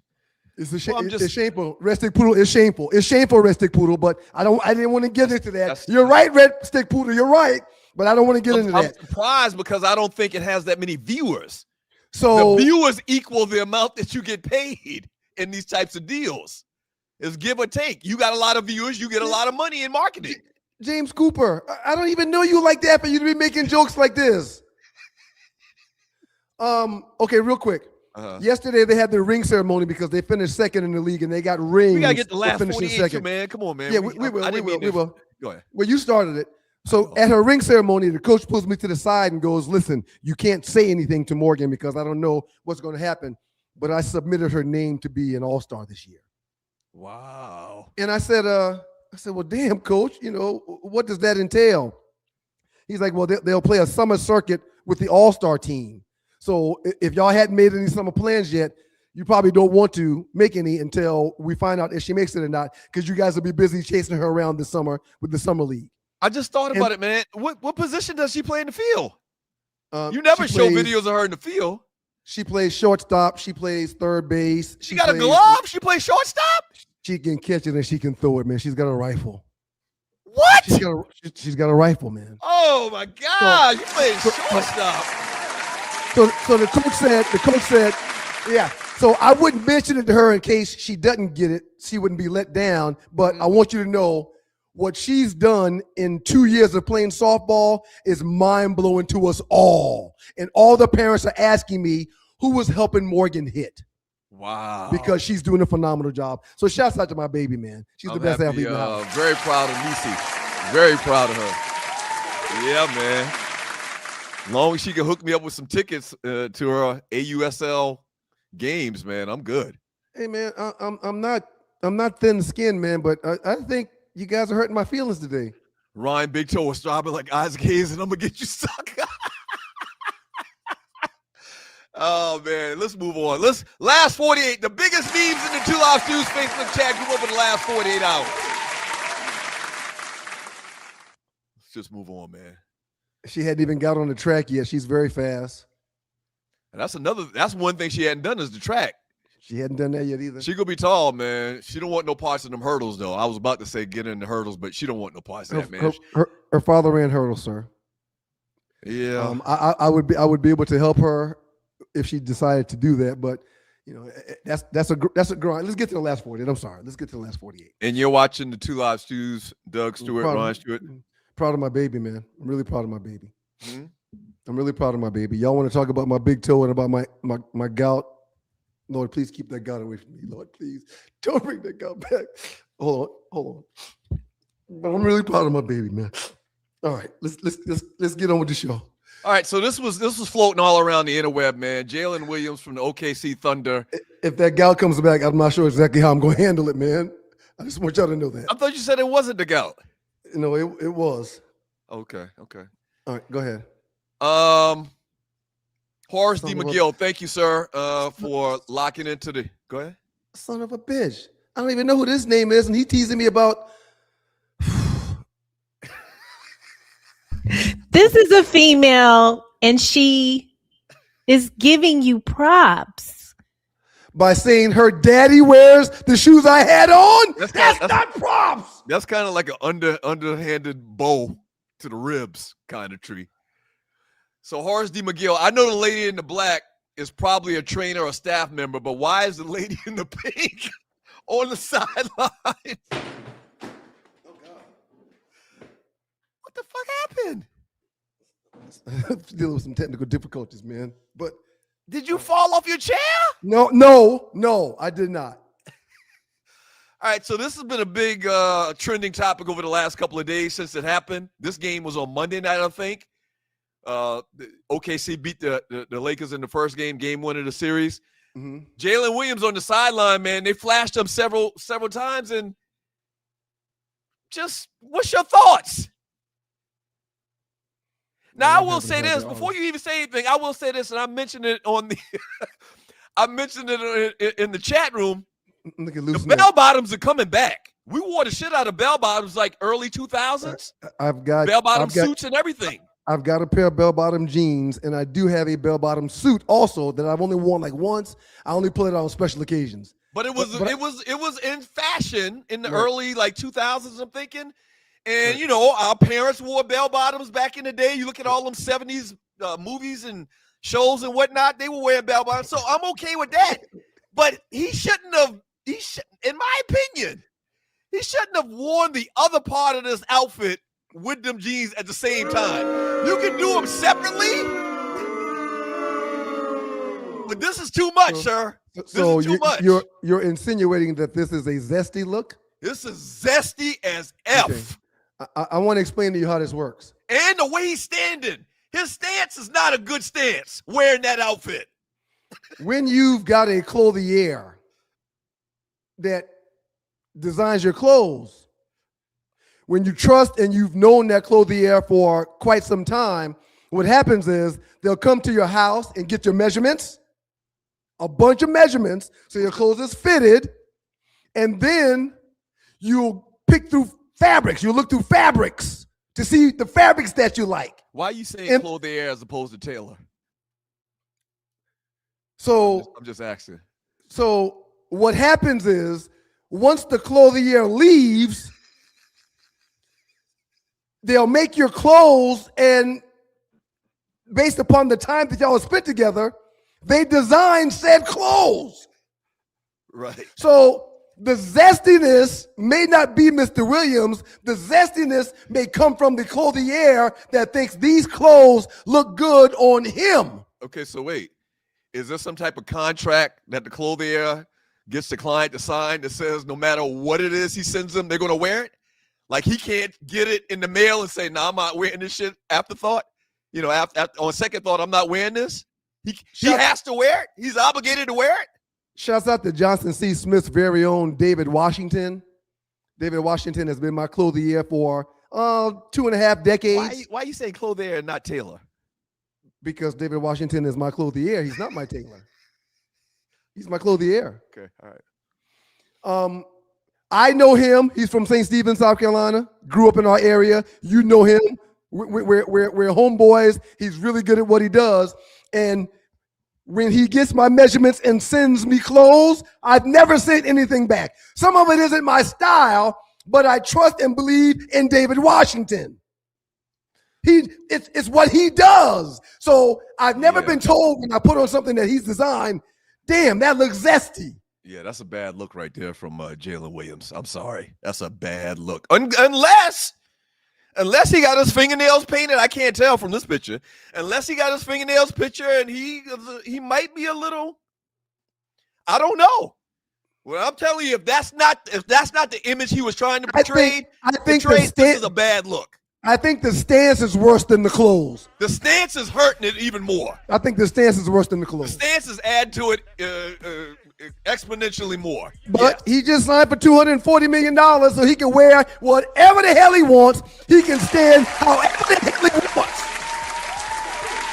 Right. He just got a title where he was instrumental in getting said title. He can wear whatever he wants. Tree, one more. We got one more before we go to break. We should wait. Okay. She gonna fuss at you. We really got behind, but hey, it happens sometimes in this live format. We got 4 more memes to go in last 48, and also we got to get Arley and Tree back in to get their thoughts on trending topic number 4. Arley and Tree are both mothers. Happy Mother's Day to all the mothers watching the show. If you're watching the show live, I forgot on the to day mention. of. Thursday, May mention, 7th, 2026 is today's date. I forgot to mention Shereice's son, who was one of my favorite kids ever. We had that event down in Moco last summer. He turned that thing out. Yeah. He was all over the place. It's like her brother used to do when he was a kid. It was just like Boss. her brother Boss, that she mentioned, he's probably in his 40s now. But when we were going to church and they used to go to our church, they used to come to the church. Their dad grew up in the church, but obviously playing for the Chargers. They lived in San Diego half the year, but when they came home, you know, they were very young. She was probably 7, 8 years old, and her little brother was probably 3. This little ninja's running all up and down the aisles just like a wild maniac. And our pastor would always say to the parents, no, leave them alone. Leave them alone. Let them go. They're in the house of the Lord. They're safe. Let them do what they do. Don't bother them kids. Leave them kids alone. Hey, Tree says, don't forget to warn you about the trespass. The trespass is coming up. It's going to be good. If she's pointing at her phone, whatever she's pointing at her phone for, you probably should check. Let's see. I think she wants me to check. All right. Okay. Oh, this is awesome. I've got one of my favorites about to be presented during the 2-minute trespass. I've got one of my favorites who y'all are going to love and y'all are going to support, and we'll talk about it after the 2-minute trespass. I'm going to love it. Doug, probably not so much, but we'll see. We'll finish the last 48 on the other side. Detroit, thank you for pulling up. WGPR, we appreciate you. Hot 107.5 HD2 FM in Detroit. We will see you on Monday. However, you can finish the rest of the show on YouTube or the Sports Rap Network app. Also, you can donate to the show. Look to the bottom of the chat to the right. There's a dollar symbol or a heart symbol. Click on that and donate through YouTube, or you can donate on Cash App, which is the preferred way. Clicking on the little QR code to the bottom right now on the screen, or just go straight to $2 Live Stews. Terrell said, I got my headphones on. He understands now. He's at work. I got my headphones on. Let's do it. I'm excited. I can't wait. I'm excited too, Doug. All right. Yada, yada, yada, yada, yada. Welcome back to you guys, the 2 Live Stews. Big titties, little waist. Shouts out to the Stallion. Shouts out to Cardi B. We love you, ladies. Deplorable. Deplorable is the only word I can come up with. Big. So our era, we had Queen Latifah talking about unity, UNITY, and in 2026 we got Cardi B talking about big tatas and small waists and body yada yada yada. We living in a time, Fessa. I don't know how true this is. When does Arley come in? Are you gonna bring her in now? Well, we got to finish the last 48 first. Okay, we'll finish the last 48. But I did want to say something. Mm-hmm. The Cardi story was a real thing, and not Cardi. I'm sorry. The Megan Thee Stallion and Klay Thompson breakup was public news. Allegedly, man, Klay was giving her like $30,000 a month. Allegedly, I said allegedly. I saw that headline somewhere. She asked for like some stupid amount of money. Well, he was giving her $30,000 a month, and she got upset when he said, "Hey, I'm giving you $30,000 a month. I think that's too much. I'm just going to give you $10,000 per month." Why is I thought she was like the hottest thing going. Like, isn't she making money? Why is she asking him for any money? Well, I don't know if she asked him for anything or if he was just giving it to her out of the kindness of his heart. Nah, that can't. He not even he is a simp. That simp. Well, they hadn't even been together for a year or so, and he bought her a Rolls Royce or a Bentley. So he loves she. Maybe he got it to spend like that. That's simp behavior to me. Oh, he got it. Hey, let's run through these last 48 tree, please. Let's move on from Cardi. You talk about a guy that's giving a lady $30,000 a month and buying her Rolls Royces, and I lifted the arm of the parking garage the other day to get out without paying $10. Are you serious? I wasn't gonna pay those people that money. I was gonna tell you to expense it. They was charging too. Well, I don't have it to expense. I don't have it to expense. You pulled up the bar to get out of the garage. Yeah. Trail somebody. Hey, don't do this. What? Don't do Are it. you serious? I'm just joking. He's not joking. All he said, he's not joking. All right, let's move on. Sir, this is from Heisman's. I miss when NFL wide receivers would wear numbers in the 80s. Bring back wide receivers wearing numbers in the 80s. You gotta get over yourself. It's okay for things to change. It's okay for change. I absolutely despise position players not wearing their traditional position numbers. I despise seeing a wide receiver wearing a number 7. I despise seeing a linebacker wearing a number 22. I despise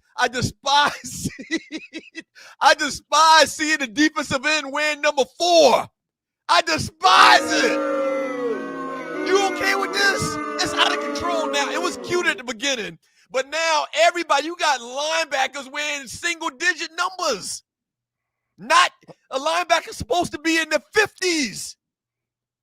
But what kind of linebacker are you not putting on a 50 number? I don't care if you're wearing the number 1 and you're a cornerback, or you're wearing the number 1 and you're an outside linebacker, or you're wearing the number 1 and you're a defensive end. When you line up, I know what position you're playing. I know where you are. And I admit to it, man. I am a traditionalist in a lot of this shit, man. No, you're traditionalist. I'm a traditionalist. Yeah. I hate it. I hate it, man. I absolutely hate it when the tailback is back there. Like a tailback, to me, a great tailback should always be in his 30s. His number should be in his 30s. 32, 33, 34. Barry wore 20. So you don't so he shouldn't wear 20. I mean, no, 20s is fine. It's acceptable, but the great running backs of our era wore 31 or 32, 33, or 34. You don't get any greater than number 20 in Barry Sanders. Yeah. You just don't. I hate it. So you fine with it. You okay with everything. You just happy-go-lucky, huh? You just frolicking through the woods. Yeah, man, things are going to change in life. Things just don't stay the same. They just don't. They change. They evolve. Let me ask you this. Somebody said something about he has 0 issues with this. The number 0. You okay with that number 0?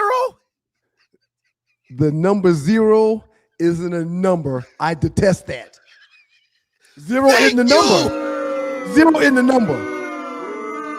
I think I hate that more than zero is not a number. Why would somebody want to wear zero? We used to call somebody a zero as a diss. As a loser. Thank you. You're a zero. And now they're wearing the damn number. Right. Now they're wearing zeros. Yeah, I disagree with that. But choose the number of your choice.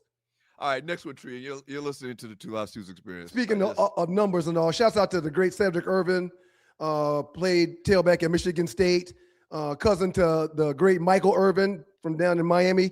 He moved to Atlanta, him and his wife. Put it back up, Tree. I pulled it up. That Tree busy doing other things, so I was the one that pulled it up. Okay. So shouts out to Cedric Irvin. He moved to Atlanta, and ever since he's been here, whenever I pull up through the city, he's like, "Where are we smoking at? I got a cigar for you. Where are we smoking at?" You telling the man business like that? He smokes that cigars. man might not want people to know he's a smoker. Right. He smokes cigars, and when I come to the city, he smokes one with me. Oh, okay. So I called him and tell him I was coming and I was going to be at Sauce. He was like, "Oh, man, give me 20 minutes. I'll be there." He's straight Miami, too. Is he Michael Irvin's cousin? He is Michael Irvin's. He's Michael Irvin's little cousin. Okay, yeah. And played with you in Detroit. I remember him. I remember that name, Cedric Irvin. Didn't he play running back for Michigan State? That's exactly what I said about 35 seconds ago. Okay, I missed that part. I was laughing It's okay. too much. It's okay. It's okay. All right, next one, Tree. Thank you, Tree. I appreciate it. Sorry about that. Retrospect 90s, 2000s in LA. Which era really winning this boomer, Gen X, millennials, or Gen Z? One built the game, one mastered it, one broke it, one rewriting it. What do you mean one broke it? Who broke it? Go ahead and finish. Be real. Who you taking in a 5-on-5 and who getting exposed? I'm taking the baby boomers. And I think Gen Z is going to get exposed because they ain't got no heart. They can't take physicality. Wait. Oh, Gen Z. Okay. Gotcha. Yeah, I'm taking the baby boomers, and I think Gen Z will get exposed because they don't have no heart. But you know what? The young people. I think the baby boomers would play Gen Z and pump them with their mouth, not even their game. Arley, I saw you going crazy back there. Gen Z is we're Gen X, right? Yeah, I'm not sure. Yeah, Gen Z is some punks. Gen Z, millennials, they some punks. Gen X will take all them suckers. Well, baby boomers they would dig deeper than everybody, in my opinion. But I agree with Arley too. I go Gen X.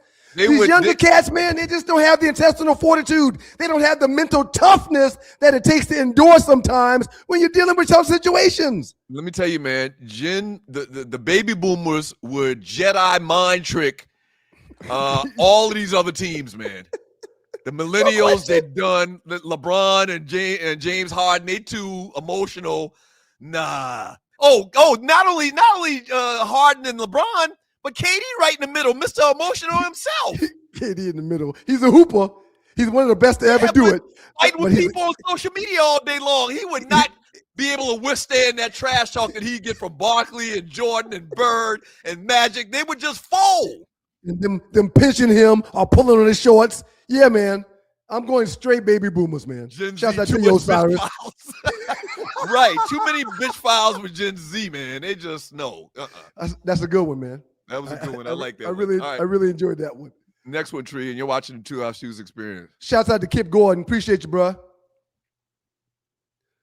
Oh, that was good. Baby boomers. Cats was. Oh, okay. Go ahead. This one here, man. This is spooky. Imagine your son looks more like you than you do yourself. All right, so the question is, which one of these celebrity rappers, which one of their sons look the most like them? Like if you had to pick, which one? They're all very similar, sir, but Ja Rule and 50 Cent, their kids look like their daddies. Well, they all look like their daddies, but so you're saying Ja Rule and 50? Yes. Man, but look at the Lil Wayne one, man. That's scary how much that kid looks like him. They got the same little expression on their face. That's true. I wonder if this is AI derived, man. No, this isn't AI. These kids look like this. Okay. Please move the banner tree. We've seen the picture of Ja Rule and his son floating around the internet. I think we even talked about Ja Rule and his son on the show one time. Look at 50, man. Look at 50. Look at 50 Kid, man. That's him. And you're right. Yeah. Lil Wayne is too. And they're all similar. But man, if you didn't have is Lil Wayne's son, is that the kid from the chick Lauren London? I'm not sure. Is that who he had a baby with? Celebrity Lauren London? I'm not sure. Arley will look it up for us. But yeah, man, this is crazy. And it's crazy because Ice Cube's son looks exactly like him, but some of these others I'm seeing for the first time, they look more like their dad than Ice Cube's son looks like him. I would put Ice Cube and his son maybe 4th or 5th in this competition. This is incredible genes. Speaking of T.I. and his son King rode by our event the other night on the scooter on Tuesday. Did you see him? No, on a scooter. He was on a scooter and he shot by Sauce, and I was like, "Hey King, what up?" He was like, "What up, homie?" And he clearly had a buzz, but he was on a scooter in the street. Yeah, this is incredible genes right here, man. It's incredible how this works. Yeah, the 50 Cent and 50 Cent like disowned his kid. He said his kid was asking, begging for money all the time, and not wanting to do anything, not wanting to get out and work, and not wanting to work, but just that. Can you send me? And Miles will hit me up sometime asking me to send him $10. 50's kid was 50 Kid was hitting him up asking him for like $250,000 on a Tuesday. From Arley. Arley says yes, that son is from actress Lauren London with Lil Wayne. Good for him. That's crazy. All right, next one. And you're watching 2 Live Stews Experience. Ja Rule looks more like Ja Rule than Ja Rule does. That's pretty cool. All right. And last 48. Oh, man, this is great. Lawrence P. Joseph, Black TV and Entertainment. Which was your favorite Huxtable lady? I think Claire was everybody's favorite, man. Claire, the mama? Yes, the mother. Felicia Rashad, yes. I think she was everyone's favorite. Lisa Bonet was a little cutie pie now. Well, I think they're all sexy. They all fine. I mean, they're all sexy. Even Vanessa over there, real, beautiful. Yep. Vanessa was so kooky on the show, though. She was weird. But Claire was fine, and I've seen some pictures of her and her sister Debbie Allen on the campus at Howard University when they were undergrads. You do mean Claire, not clear as in what you go through the airport and use to get to the gate. You don't mean Claire. You mean Claire. I said Claire. Okay. Maybe this is the Geechee accent, man. Come on. You should be able to empathize with me. Yeah, but you said Claire. And I said Claire. That's at the airport. Claire is at the airport. Claire is the Huxtable. So, yeah, man. Lisa Bonet was they're all beautiful, man. They're all drop dead gorgeous. It's hard to pick. Yep. And look at little Rudy, grown ass woman. Just like Michael Jackson's nephew Jafar, Rudy was typecasted because she did such a great job as a little child, but you couldn't see her after that series, other than being little Rudy. I was at a pool party with her one time, and there were people literally calling her Rudy and not her real name. And she just, didn't pay any attention to it, just kept on going. Man, she probably still got residual checks coming in. Or did they stop? I think they stopped showing the Cosby Show because of Bill and this whole controversy. I think so too. I think they made a pact. All of the networks made a pact not to show the Cosby Show anymore, man. I'm not 100% sure about that, but it seems like I read that somewhere. Loose Neck said that Lisa Bonet is a real freak. I don't know how he would know that. Right. How would he know that? Yeah. But hopefully, if you got a story to tell, Loose Neck, share it. We'd love to hear your story. Or send us a link on the story. Or if there's pictures or videos, send that. Okay, so Rail says Cosby Show still comes on TV One. Good for them. Good for So them. that check is still good. Good for them. They had nothing to do with Bill's freaky ways, man. Nothing to do with it. I don't think. They wasn't even alive when Bill was doing what he was doing back in the 60s, man. Exactly. They wasn't alive. Exactly. Late Mongo Slade up in this camp. Early 70s. Can you imagine partying with Bill Cosby back in the 60s, man? And it was free love, too, back then. It was free love. Free love. Everybody was free balling, no rubbers, nothing. It was straight raw. Oh, baby, I like it raw. That was a great last 48. Real quick, man. Russell Wilson confirmed he's received a contract offer from the New York Jets to join them for the 2026 season. Congratulations to Russell Wilson. They already signed Geno Smith. Which is why they're looking for more quarterbacks. Yeah, because Geno's allegedly your number one. You need more quarterbacks. He's falling short for the last for the last 5 years. He's falling short. That's not true. You keep saying that. You forgetting the year Geno had the year before last year. He played very well. Right. For Seattle. Yep. And before he went to Oakland, before he went to Las Vegas, he played very well for the. Okay, keep that in mind. I am a Raider, so I watched all of those games. He's been mud. Oh, and the team that he played for prior to coming. He was mud last year, yes. But before that, he played very well, assumably with a better cast around him in Seattle.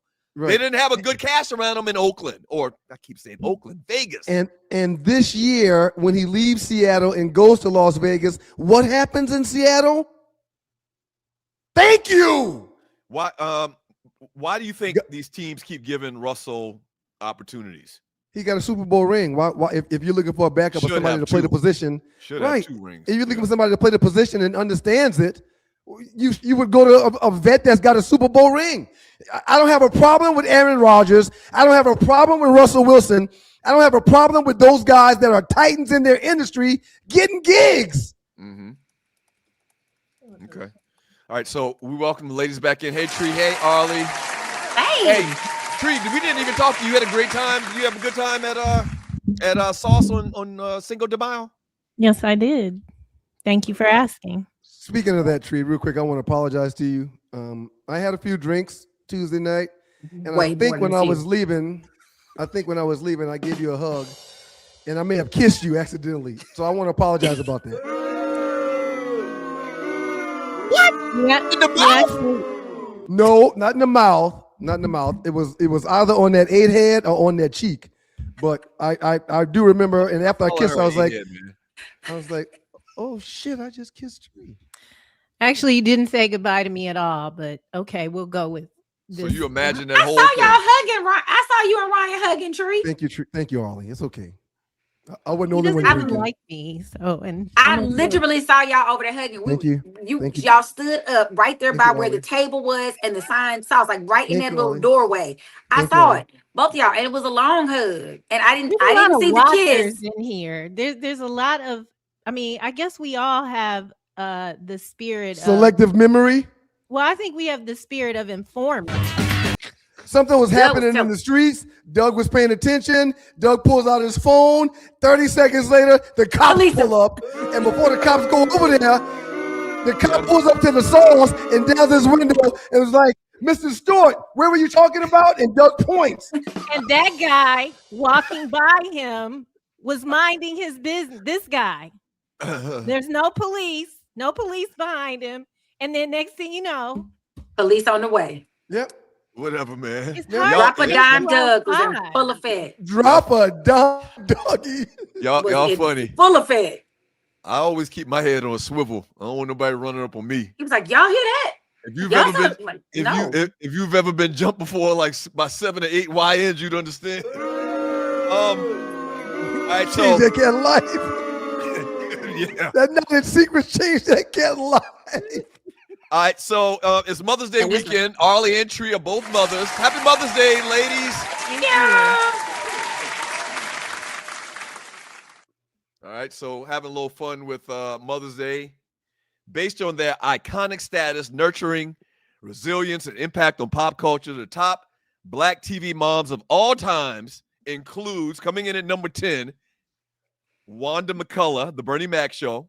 You know, you watch Bernie Mac Show, right, man? Yep. Of course, okay. Of course. So she comes in at number 10. Okay. She really didn't have a lot of big personality on that show. She didn't. It was Bernie Mac was on there. It was Bernie Mac, sir. You're not gonna get bigger personalities. Coming in at number 9, Trudy Proud from the Proud Family. Y'all familiar with the Proud Family cartoon? The little cartoon. Yeah. Lisa Landry from Sister. Jackie Harry played the mom. Yep. Sandra died. Right. Number 7, Janet J. Kyle, My Wife and Kids. Oh, I loved that. Was a good show. Keisha People Campbell. sleep on that show. They Keisha sleep Campbell. on that show. Rochelle Rock, Everybody Hates Chris, played by Tashina Arnold. Rainbow Johnson on Blackish. Are y'all Blackish fans? I wasn't until I went and watched it in syndication, and I was like, it really is good. Blackish is very good. It's so good. People hated on it, which made me not watch. Like, oh my God, it's terrible. That first couple of episodes in the first season, but once you get past it and it kind of said, it was so good. Black is very funny. Very funny. Harriet Winslow, Family Matters. Y'all watch Family Matters? I did, but it was. Is that Urkel? Is that Urkel? Yes. I never watched Urkel. that show a day in my life. Urkel was the star of that show. Yep. Number 3, Florida Evans from Good Times, who we grew up Yes, with. Florida. Vivian Banks from The Fresh Prince from Bel Air comes in at number 2. The light skin or the dark skin? Oh, it's There's definitely two of dark them. skin Uncle Viv. Okay, yeah, the dark skin Uncle Viv. Uncle Viv. It's Aunt Viv. And the number 1 black TV mom of all times, do y'all agree or not? Absolutely. We just talked about it, Claire Huxable from The Cosby Show. Which one of the TV moms reminds you most of our mother, man? Pumpkin, Brenda. Her and Claire have similarities, in my opinion. Yeah. I agree. But Claire wasn't knocking folks out and taking suckers. Y'all mama was backhanding y'all in the mouth. Our mother is a combination. She was a combination in her heyday of Claire Huxtable and Rochelle from Everybody Hates Chris, Tashina Arnold's character. I mother agree. she agree. lash out at you with the tongue, man. She get you. She get you. Well, which mother are you most like, Arley?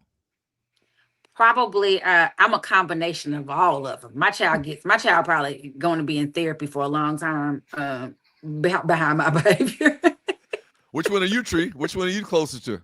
Mother, you think that you're closest to? My mouth is probably like Claire's, but I don't think I'm not mean. I wasn't a mean mom. Most of these women, maybe I'm more Viv and Claire, but that'd be it. I would say our grandmother was like Florida Evans, man. 100. Yeah. Damn James. Terry Clark. I mean, when I said her mouth, I mean, I'm not flip with it. I just can go. Like, we can go, you know? Yeah. And I thought Claire was she was real hard on. Do y'all think she was mean to Vanessa? Like, no. Out of all of them? No. Or Vanessa just tried her? Vanessa was the one that's trying. Right. Vanessa was quirky. Yeah, it was Vanessa bringing that heat. Mom, there are some episodes that I will watch specifically for Claire Huxtable's response. The one where they wanted to go out and have big fun, and she would let Vanessa get a word in. That junk was so funny. Yeah, to me. that was a good one. Ooh, it was actually 4 of them. For a long time, I don't think they even showed the oldest chick. A minute. That what was her name? Oh, Sandra. But truth be told, Doug, and this is the thing, if you go back and watch the pilot, it was 4. We got 4 kids. And Cliff clearly says, why did we have 4 kids? And he said, because we didn't want 5. And then when the show got picked up, they had 5 kids. They made Sandra off in college. And I was like, but the first episode said y'all had before. But he patterned it after his own life. And he had 4 girls and a boy in real life. So Marvin wants to know why Penny's mama wasn't on there. Hell no. Wait, which mom? No, wait. Which Walona? Version of Penny's mom? Walona or the mom? The lady with the iron. The lady with the iron. Her real mama. Kim Field's mama. So Tree, Arley, y'all have talked about the Michael movie. When it first came out, y'all went and saw it very, very early. I just saw it. Did y'all hear my commentary on it? What are your thoughts? Yes, I agree. Well, I heard a lot of your commentary, and I totally agree. I was in the chat talking to people. I feel like they made Joe out to be the bad guy, but we would not have the Jackson 5, Michael, none of that if Joe had not done what he did. And I also was telling Till Dog 12, I was like, I wish my mother had let my daddy be a little stricter on us about some things, because I probably would have been Arley Keys by now. Yeah. If I my daddy, go in there and practice. And my mom said, listen, it was very easy for Joe to work a 10-hour shift at the factory, the mill or whatever, come home and just want to relax. Absolutely. It would have been very easy for him to do that, and we would have never, ever had the Jackson 5. You just said something, Arley, that struck a nerve with me. Unlike Joe, Miles was a really good baseball player. Miles was, when my kids have told me I don't want to do that no more, Dad, I've been like, you sure? Okay, cool. I've fallen back every time they're like, that Miles was a great golfer. I just bought him a new set of clubs. We're in the car going to hit balls. And I'm like, man, I can't wait to get out there. I can't wait to see you hit your new clubs. And he didn't say a word. And I said, hey, bud, you're excited about hitting your new clubs, right? He's like, yeah, I think you're more excited than I am, Dad. And I said, whoa, hold on, bud. That would have hurt my soul. That would have hurt my soul. But you going your ass out there with these new goddamn clubs. Excuse my French. Are you playing golf for yourself or are you playing golf for me? Yep. He goes, Dad, it's more so you that makes me play golf. It's not me. You know what? I turned the car around that day. He hadn't touched a club since. New clubs still in the garage right now that he's never used because I wasn't going to make him do something he didn't want to do. But he was good. But psychologically, if you look at the development, and I'm going back to straight science, children's brains are not developed. Boys usually till they're about 25 or so. Your frontal lobe. So you're not able, if I let you eat ice cream every day, you would. You eat ice cream every day. So I kind of tell you as the adult who knows more, you cannot have this ice cream. So as the adult, you're going to go out there and hit these little balls out here. Now, Miles is different because he's academically strong, so you don't have to worry about it. But you just can't I don't know. Hey, and kind of tied into what you just said, in the movie, it never appeared that they weren't happy doing what Joe wanted to do. It seemed like they were tired sometimes, but it wasn't a situation like you just explained where he was forcing them to do something they didn't want to do. It did not come across like that. No. Yeah. And when he announced, like, we're going to go do some tours, yay, finally our hard work, people get to see it. That's part of the problem with this generation. They want instant results because everything is instant. I don't want to put in no hard work. That girl became a star on that little reality show. She don't have no talent. That's why all these influencers just, oh God, I got a whole tirade on that. But I will say, sometimes you have to make children do things they don't want to. Hell, I got to do stuff I don't want to do sometimes. There's plenty of times I do not want to do it. I promise. If Earl Woods came home, man, it was just Ty didn't feel like taking Tiger to his coaching sessions, and we wouldn't have Tiger. I mean, if Richard Williams probably worked a hard job too, a blue collar job too, and he found time to get out there with them girls and push them.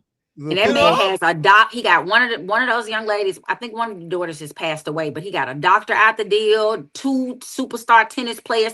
Like when Joe had 10 kids, 9 that were living at the time that are in a 2-bedroom, 1 bath house where we can't even all sit at the table. So if this is how y'all want to continue living, fine. Go out there and play with the other little kids, have yourself a ball. But if this is not what you want to do, then we're going to have to make some sacrifices. Can you imagine how easy it would have been for them boys to get into trouble, man? If their daddy didn't take an active role in their life like they did back then. We hear all these stories, these horror stories about how bad Gary, Indiana was, the murder capital of the country. And this man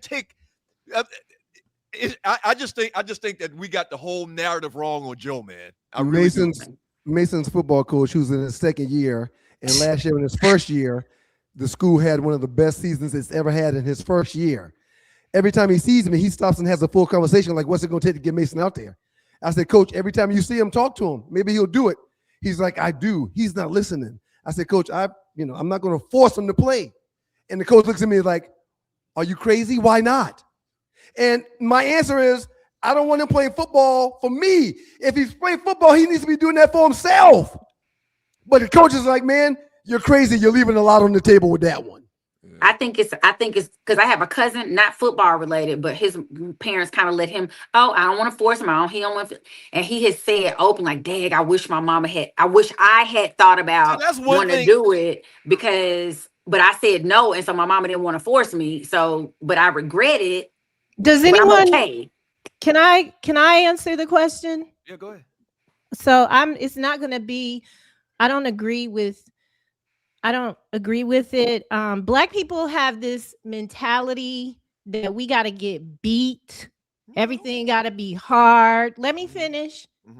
that everything has to be hard. The slave, when we were enslaved, that's how they got us to do what they wanted us to do. And so for me, I don't think that there are many ways to greatness. There's not one path to greatness. And it's also a state of mind. And so I believe Joe did not operate with balance. Those kids could not call him dad. Just a lot of different things for me that he did. We are grateful that they are here and their contribution to the world, but the mentality that everything has to be earned and hard, I don't believe in that. And I am not a believer of that, because that's how my life, even though Doug says you ain't my shit. life could have been better, Right. but my life is no, great. we were all here when you said that, believe in Doug. that- Please that finish, Tree. kind Please of finish, parent. Tree. No, we were all here when you said that, Doug. Please finish, Tree. I'm sorry for Doug cutting you off. It's a different opinion. Let her finish, Doug. Doug, let her finish, I please. don't wanna, Go ahead, Tree. Did I spank my children? Yes. It didn't change the outcome. I was more the disciplinary. I was the warden. Other person was the fun dad.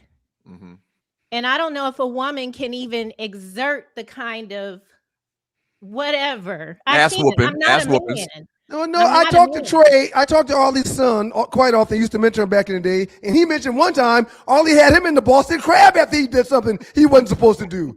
He mentioned me putting the figure 4 by his mom. So some mothers do that.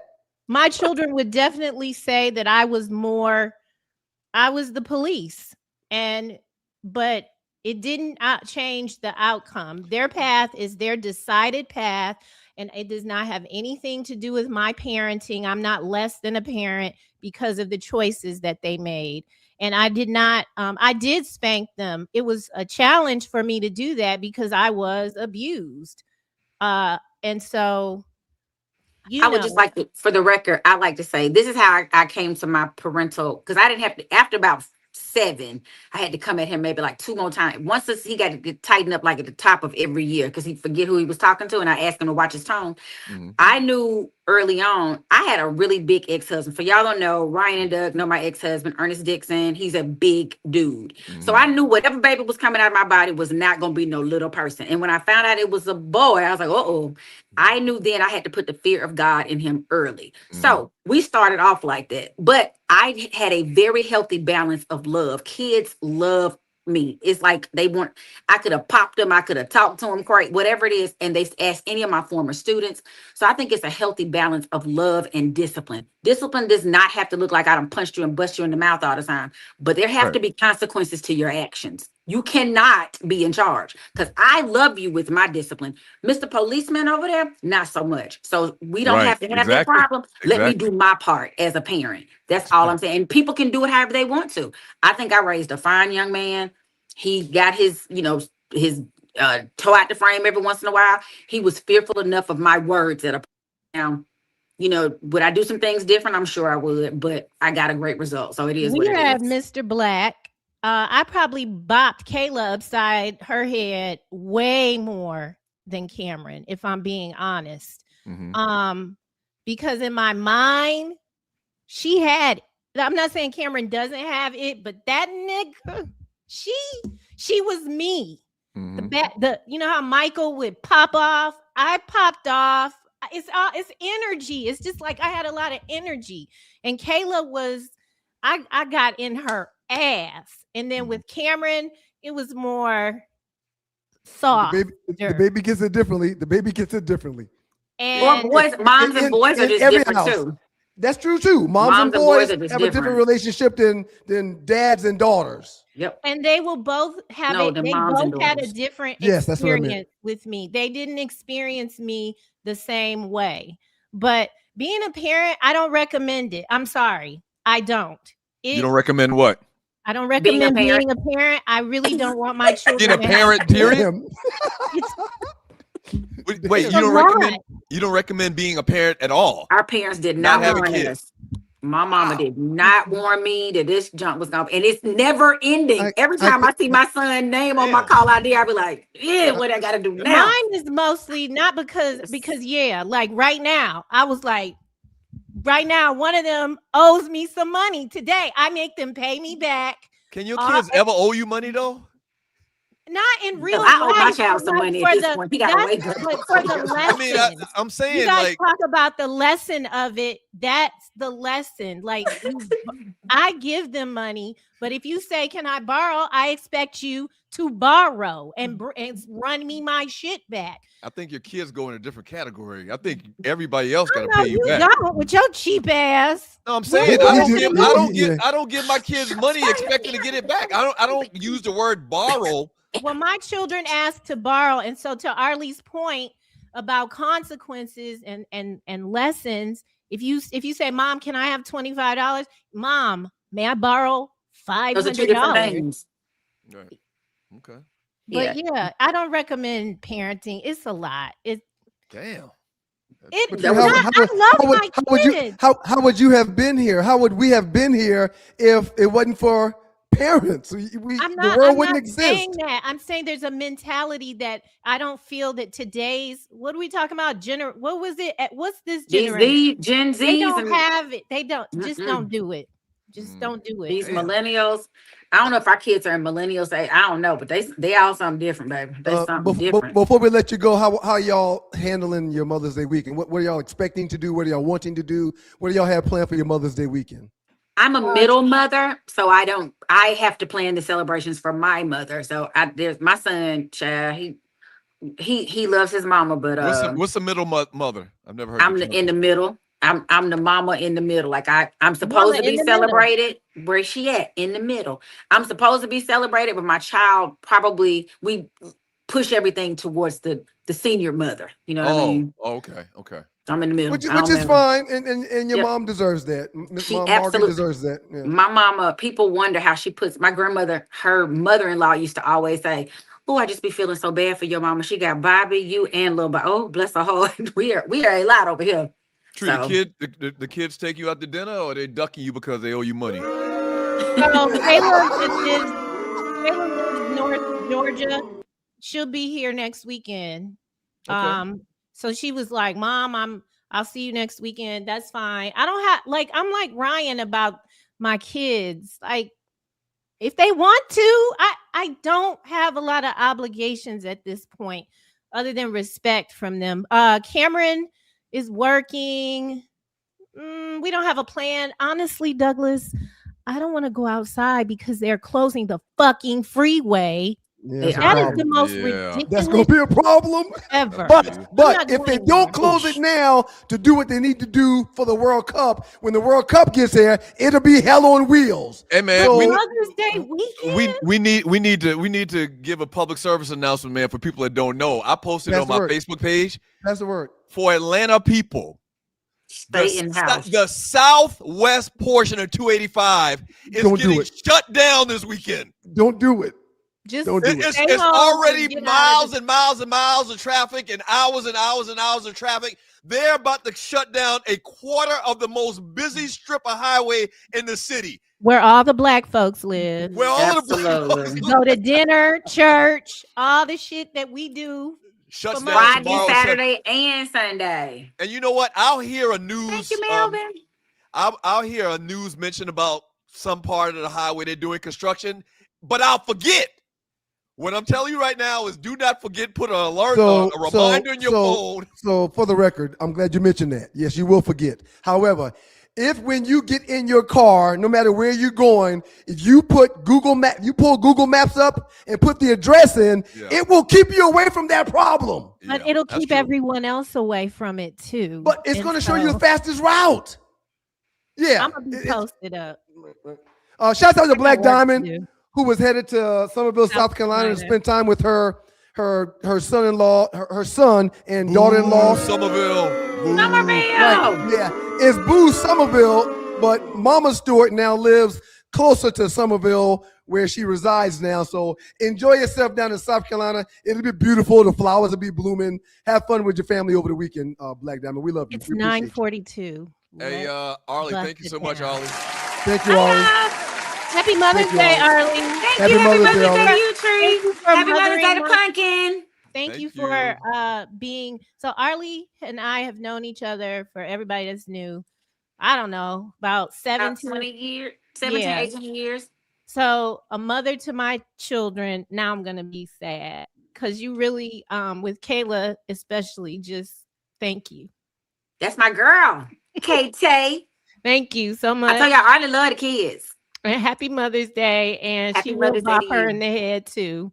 And it's sure not will. that you don't do with Cameron, but you and Kayla like just have a lot of stuff. Mm-hmm.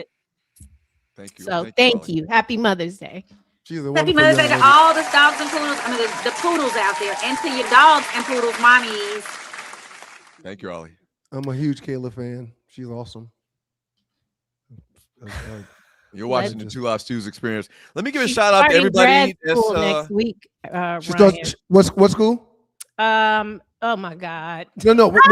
Say what you just said again. She's starting grad school. Oh, that's on dope. the 28th. On the 28th. Well, congratulations, Kayla. Hit the applause, audience. Y'all give Kayla a round of applause. That's dope. Good for her. Okay, before Tree gets into the super chat, we got some people that gave us some donations. Quick reminder, y'all remember, if you're watching the show and or listening to the show, please like it.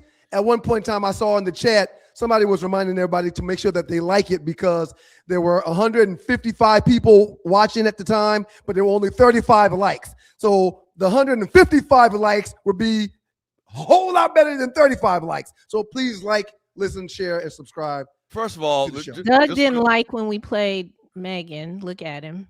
I had to get a screenshot of us. Just remember, those numbers aren't. It's okay. It's okay. It's okay. I just want people to like. That's all. I just want people to like. Way more people watching than 150. But thank you to everybody. Go ahead. Where would I don't see the thumb on my screen. Where can I like it? Well, you have to be in. Okay, I'm in admin, so okay. We can't like it from StreamYard. Okay, all right, I got it. Get his music ready, Tree. Osiris. He doesn't have music. No, I'm saying I'm going to get to the person that needs their theme music. So Osiris, my chapter, bro, $40 donation team. Thank you, bro. Thank you, Osiris, bro. Brian Hill hit us up. Osiris just gave us the Black Power fist and the strong symbol. Yes, Osiris. I thought we would see you on Tuesday at Sauce. I'm sure you was on the grind and hustling, dog. Osiris lives in Atlanta. Osiris still I lives thought he in lives Atlanta, in man? New York. No, he's from New York. He lives in Florida. I thought that bro was in Atlanta. No. Well, shame on you for not driving up here, Osiris. So Brian Hill, Brian Hill says we need to have a top 5 blaxploitation movies of all time. I think that's I'm done with top 5s, B Hill. Yeah. I'm done with top 5s, B Hill. He donated $5. Appreciate that, folks. There was too much cheating going on, B Hill. So I'm done with top 5s. Oh God. Antonio Walker, who came out and kicked it with us at Sauce for Cinco de Mayo, he came through. Shouts out to Antonio. Who's Antonio? Which one is he? The one that was taking all of the pictures when we were at the Underground. Right, when we were at the block party. At the block party. Okay. Yep, so he donated $10. Says, I despise number 0 and the same number on the same team. Oh, that's something else. There's a lot of that now, man. The same number on the same team. Duplicate numbers. I despise that also. Right. Yeah. I think when we were growing up, there weren't duplicate numbers, even though they were over 100 players on no, there were duplicate numbers, but you would have a starter and someone that wasn't going to touch the field wearing the number. They just needed a jersey, so they gave him a jersey. Only one of them dressed out, though. Or were there multiple numbers on the sideline back in the day as well? Yeah, I think it's multiple numbers on the sideline back in the day, but one of them didn't play. Damon Ware, what family have a? He says, what family? Brother Man. Brother Man. The Brother Man. Give him his theme music. We appreciate you, Brother Give Man. me the Cash App. Give me the login. He says, for what? Have a wonderful weekend. Brother man, thank you so much, brother man. Thank you for the Thank donation. you, brother man. We appreciate you, brother man. I got your chat, brother man. We're gonna read it. It's 9:47. We're gonna read it. We're putting those Osiris, chips. if you have We're putting those chat- chips to good use. And lastly, Text me. Kirtland Hayes for the building fund, $20. I Thank you, think that's Kirtland loose. Hayes. I think that's the great loose neck. Great loose neck side. Yeah, it's a great loose neck. Thank y'all for the donations on Cash App, the preferred way to donate to the show. Thank you so much. And listen, also, I meant to mention this when you said it earlier. Please share the show. Like, subscribe, and share. Very, very, very important. We got some huge things popping. Okay. Coming up here in the next couple of weeks. Stay tuned. But yes, like, subscribe, and share. Very, very, very, very, very important. While we're at it, shouts out to the Bull Delta Kappa Bros. 87 in the green jersey. That's Rick. That's a He's good the 5. camera. Who took this picture? That's my camera. My phone, rather. Shouts out to Rick. He's a 87, bro. The 5 from 87. My Trey, 92. And Ian is the ace from 97. DK pulled up on the bros this past weekend or this past Tuesday. And shouts out to all the Greeks that was at the event. Some more bros right here all over the place. And one more. The Deltas pulled up on the stews. There were a couple AKs out there. I see Dominic on the far right side. Good bruh.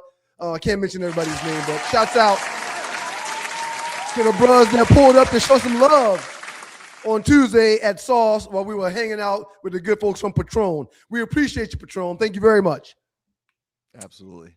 Shout out to Mr. Brown for taking good care of us. He made it happen. Nothing was left untouched. Yeah. Do we have a contact number for Brown that we want to flash, that we can flash? We She's do got it that. all the time. Yeah. Yes. You hadn't seen it, Doug, but she only puts it up there about 10 times a show. But You thank hadn't you, Tree. seen it. Yeah. I don't recall that. Go ahead and give us another spot. Okay. Go. 404-895-9395. Again, that number's 404-895-9395. You can email him at SME, which is Stewart Media and Entertainment, SME.LarryBrown@gmail.com. Holla at him if you want the stews Brown to come got out. things popping. He got things it's moving. popping. Oh, it's moving. It's moving in a very big way. And I don't want to tip my hand, but he's doing his thizzle, my nizzle. And what are you available to do? 9395. Oh, What are we're you available available to do? Brown's booking us for everything. Pool parties, church baptisms, bar mitzvahs. Bar mitzvahs. If you want to go get a haircut and be celebrated for your haircut, we'll meet you at the barbershop and celebrate you while you're getting your cut. Yeah, we do it all. Funerals. Funerals aren't for the dead. They're actually for the living. So if you want us to come to your funeral and spread some joy, have some fun, hold downs, holla at trail rides. If you work at the house of someone like Stefan Diggs and you need support, we'll come out there and support you. Holla at your boys. 404-895-9395. SME.LarryBrown@gmail.com. All right, Tree, let's run through these chat messages. Very good. Very good. Doug, you did a great job directing yet another spot. Real quick, Tree, before you get started. How do you make an artichoke?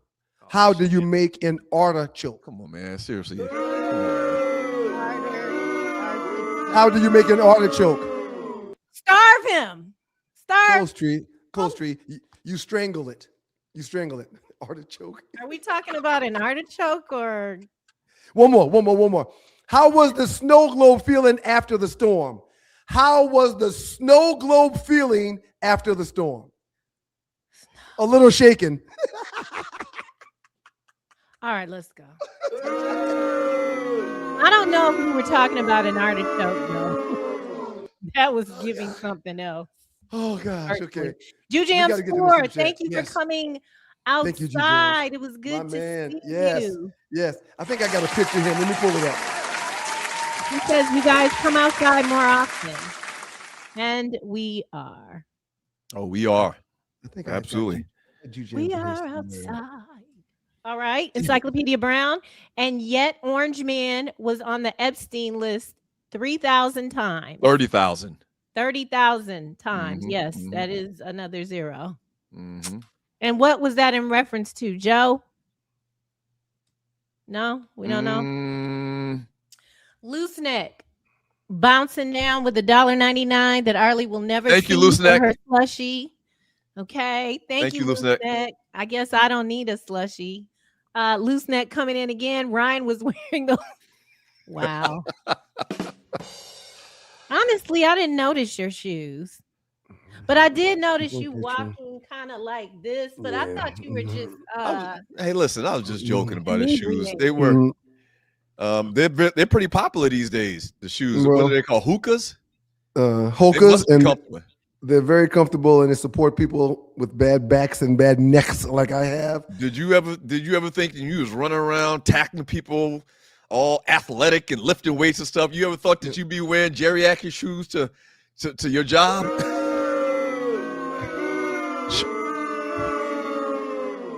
Shouts out fine in this picture. What are y'all talking about? His shoes are okay.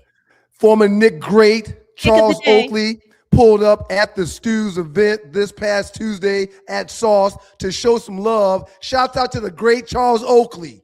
And to answer your question, Doug, that is my picture today. Pick of the day. That's my picture today.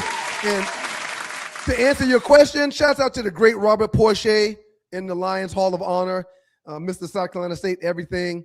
When I got done playing football in 2000, he called me out of the blue, out of nowhere, and said, so, bruh, go ahead and start doing rehab right now. Go ahead and find you a therapist right now. You're just getting done. You may not play anymore, but just go ahead and get ahead of what you're going to have to deal with in the next few decades. Mm-hmm. And I started then. Mm-hmm. So I'm blessed to be able to move like I do and do some of the things I do because I didn't wait until problems kicked in to start rehabbing and seeking therapy. I did that decades ago, and that's why I'm in an able space, able mind, and able body to this point. Shouts out to the great Robert Porsche. And is Robert Porsche the man that said that this man cheated to get through school? Yes. Okay, so what a fitting segue. Thank you, Ryan. You do radio so well. Is that his picture of the day, Tree? The cheater. Picture of the day. That's my picture. One time SAT. Graduated spring of 1993. That's Dr. Barbara Hatton right there passing me out my diploma, my degree.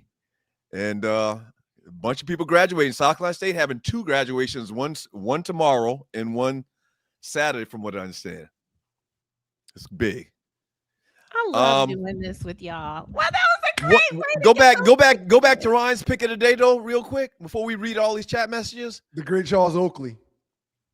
You've heard the stories that Charles Oakley slapped the shit out of Charles Barkley like twice, right? You've heard that, right?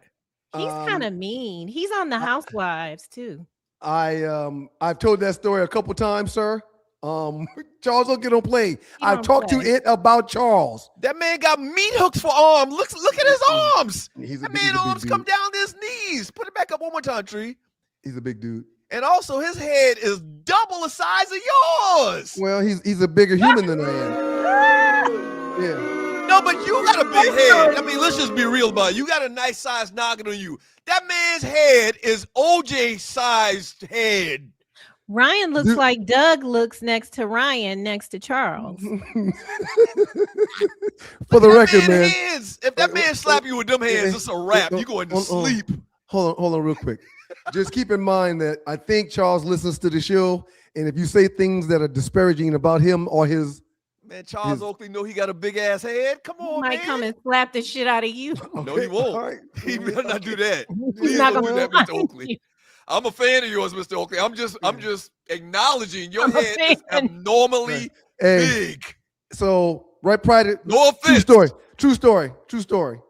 When he was leaving, I realized he was leaving, and I was like, Charles, before you go, man, I gotta grab a picture. He said, okay, Stu, no problem, man. And as I pulled my camera out, I started looking for you. I'm like, damn, where's Doug? He got to get in this picture. Damn, where's Doug? He got to get in this picture. He said, man, fuck your brother. Take the picture. I said, okay, no problem, Charles. That's a lie. I know what this brother. guy. Take this picture. I've been around this guy so long that I know instantly when he's lying, when he's capping. I know it. That's a lie. Sir, you just made that up. I was looking for you, and Charles said, man, F your brother. Okay. Take this picture. And I said, okay, Charles, no problem, Charles. No problem. Me and Oak go way back. Bat Mike 333. Sorry. Go ahead, Arley. And Jew Jams, if you're still listening, Jew Jams, you asked me to send you something. I got your number to send you something. You asked me to send you something. So make sure you hit me up so you can get what I was supposed to be sending you, Jew Jams. Okay. All right, let's knock these down. We have a lot of donations over here. Frederick Anderson, thank you so much. Thank you, Frederick. And Arley Tree, happy Thursday. It is a happy Thursday. Looks like the sun is coming out. Ben Appreciate Edwards, what up, though? What up, though, my Detroit brother? Thank you for your donation, Ben, to the Thank you, whole Ben. crew and Stu Nation. Everybody enjoy the weekend. Happy Mother's Day, Tree and Arley. What's up with the cruise? Yeah. Hopefully we'll have that ready to go Monday. I think we will. Can we get a thumbs up from the back room, from the green room? Green. Can we get a thumbs up? She like, okay. Yeah, sure. Cruise, There you go. cruise information coming Monday? Yes. All right. Who's loose neck? Who's digging Stefan will be The show he's giving title. show titles. Is that a Simpson version of Arley on Loose Next? No, that's Tree. That's a Simpson No. version of Tree. That's Tree? Yeah. My goodness. Gracious peace. You don't remember I did that in real time? I remember. ChatGPT. I was not going to use Tree's name because I know she didn't like looking like the Simpson, so I wasn't going to put that on her. But okay, I digress. Tree, ignore him. He's trying to start something up. Go ahead. I'm not. Loose neck says he thought 3 feet was Lenny Williams. This man was very Listen, Morgan, my homegirl Morgan came to the event and she kept looking at 3 Pete like, listen, he's famous. That guy right there is famous. Who's that guy right there? And I kept looking around like, no, I don't see nobody famous. She said, no, the guy in the white shirt. I said, Morgan, that's 3 Pete. That nigga ain't famous. Loose neck. Thank you. Ryan's gray hair telling the rest of his beard, ain't nobody coming to see you. Let me see that, man. Let me see it one more time, really man. going in on your ass today. Let me see it one more time, man. I had a rough day, Tree, but I got Covering thick it up skin, so with it's the okay. He got the mic Yeah, situated. these ain't nothing but jokes. Can we see it one more time, man? These ain't nothing but jokes. Next message, All man. good Next until you message. shoot your eye out. Next message, man. Brother man, we have to quit assigning our fashion to these young guys. Our parents didn't like our fashion either. I agree. That's true. That's I agree. Mom, there were things that mom, when she washed clothes, would take and throw away because she didn't want us to wear it anymore. Now listen, I'm thinking back, man. The only thing that I ever remember, our mother and our parents getting on us about our clothing was not putting a belt on and having your sagging pants. Like And even what back about then, your the sagging hair? thing was not cool, huh? Your hair, you need your hair. I don't think they ever had a problem with the high top fade or anything like that. Like I don't remember them getting like, why you wearing your hair with that flat top on the top of your head thing. I don't remember that. Well, speaking of parenting, Brother Man says Joe didn't have balance. And then Brother Man also said his mom went from spanking with her hand, then the belt, to an extension cord or whatever. And then turns around as a grandmother. This is what I said to Doug last night, Brother Man. I said, I cannot wait until you have grandkids. I hope I'm still here. Oh yeah, my kids have no idea how. My kids have no idea how ruthless our mother was, because she makes it sound like to them she never put a hand on us. And our grandmother used to send Doug to get his own switch. She never spanked me. She sent Doug to get his own switch. And there were a couple of times where she sent him back 2 or 3 times to get a bigger switch. But He was tired by the time they got to you. Don't you think that if he was abusing those kids with, like I said earlier, a foreign object or punching them in their face or punching them, period, Black you don't think they people would have have a shown? You don't rule. think they would have shown that in the movie? Whatever goes on in this house stays in this house. And I was going to mention this earlier. There was a lot that wasn't portrayed in the movie because if the stories are true, he used to put his hands on the mother. Right. And she stood up for herself in the movie, like, you can't beat nobody in this house no more, Joe. And she wasn't just referring to the kids, she was referring to herself too. Yeah, but You don't know that. You don't know that's the point of that statement. If you know the story, sir, in the Jackson's family, that's word on the street. I'm not making nothing up. Well, I mean, word on the street is not fact. You just said it yourself. Word on the street. Right. And if he, once again, I reserve the right to change my mind if they show some conclusive evidence that he was beating on Catherine or physically So no, harming them people's kids. word isn't enough. What Michael's people's word word? isn't enough. Michael, from his children is. I'm not From trying his to change children, your that's mind. not even Michael damn Churn. I'm not believing them. No, wait a minute. What? Wait a minute. When I told you, LaToya accused him of SA. And then I saw several people comment saying that was a lie. She was lying. But how do you? Why? When you just said until someone said. Never mind. This is how you live your life. You are saying that you don't know the people tree. Right. Let's finish the chat. I don't want to do this. Tree. Marcus Harvey. His thoughts and his words are bond, They and never it's align. law. They're It's not law. bond. They're Right. not It's bond. law. What I'm saying to you is, if they had sufficient evidence, if they had evidence that Joe Jackson was doing all of these terrible things, I think that the kids would have come out and said more about it.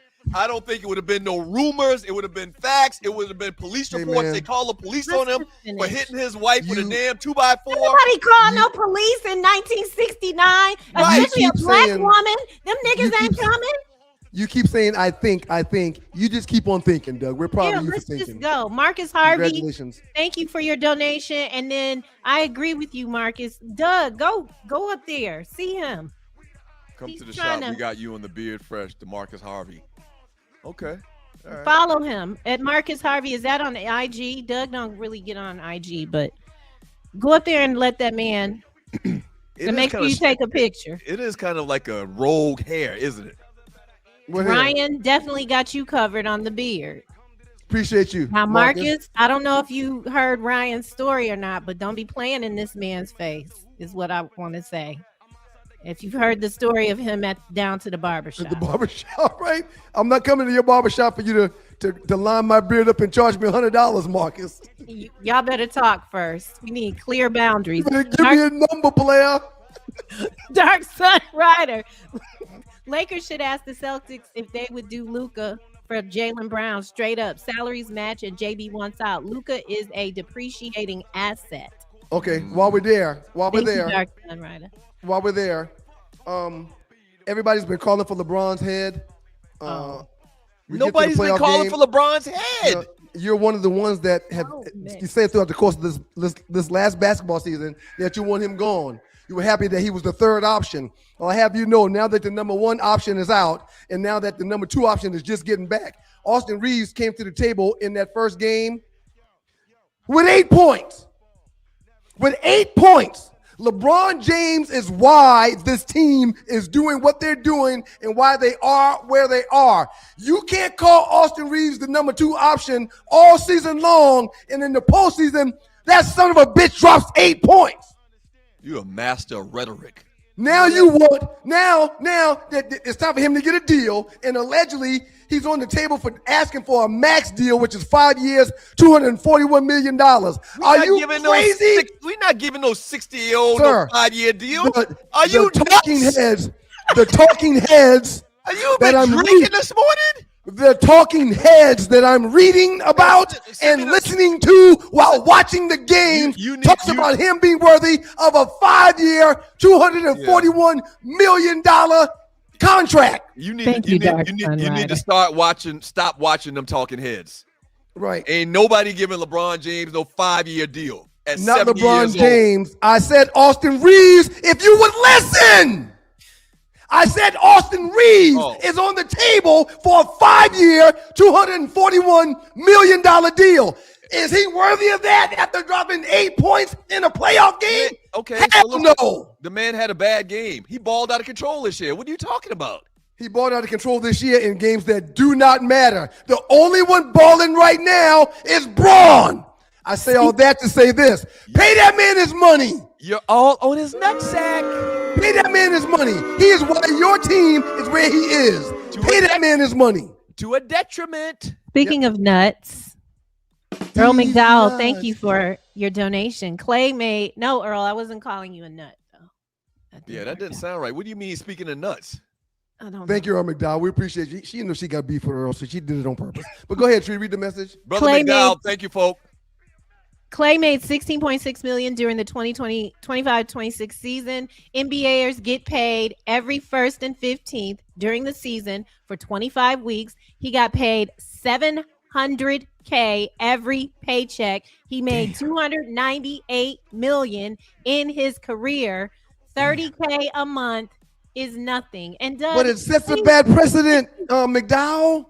But also, where did you get your information that she asked that man for $30K? Right. He shouldn't say things like that. That's why I started by saying allegedly. Right. I allegedly read that she was giving him that type of money.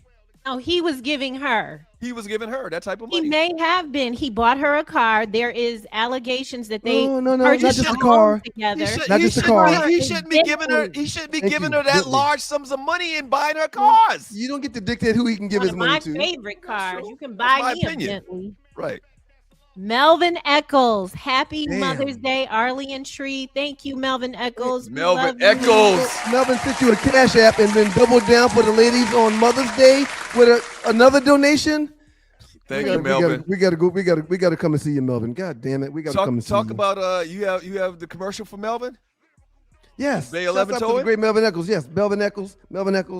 I'm just blown away, man, with his generosity and his care for the stews and how he's helping us build a platform. Thank you very much. The phone number is 404-770-6949. Again, Bay 11 Towing, 404-770-6949. If your car can't move, you're finding yourself with problems, not only does he tow cars, he also repairs them. He's got a shop. That's what he does. That's business number one. The tow truck is business number two. But if you are having a problem, he promises two things. One, to get to you in a timely fashion, because you'll call a tow truck and they'll show 4 hours later, not Melvin. And two, he has competitive pricing. Once he gets to you, he's not going to say, oh, that's $800. He'll never do you like that. So shouts out to you, Melvin. We appreciate you, brother. Thank you, Melvin Eccles. Let's finish up. We're finishing up. We got more donations, and then we're out of here. Dan, if you are getting $700,000 a check and you're getting that check twice a month, yeah, you don't letting go of $200,000. That's a lot, but it's not even a. Ooh, okay, never mind. Go ahead. I'm sorry. It comes back. Ryan, do you get your wife a gift? I think we talked about this one year. The whole that's not my mother. You get your wife a gift, or do the kids do it? Yes, the kids will get her stuff, and I'll get her a gift too. However, I've learned that she isn't my mom. Oh God! Here we go. So yeah, it's more dinner. It's more get you a massage, But the purses and the jewelry and stuff. Yeah, already. And she gets gifted all the time. Flowers show up at the job. Yeah, open the door. So yeah, we treat her like a mother that she is to our family every single day. Look at Doug's face. Rel, shout out to me for being the most hated on person in the chat on Nightcap Podcast. Ocho is mad because I call him out for stealing from the one. Thank you, Rel. Make sure you're posting the thing too, Rel. Whenever you do what you do with them. Yes. Rel, stop sending me that stuff because I'm gonna get in trouble. Thank you, Rel. We appreciate it. We need that, Rel. We got a little guerrilla marketing going on. If you listen to other podcasts, go in their chat room.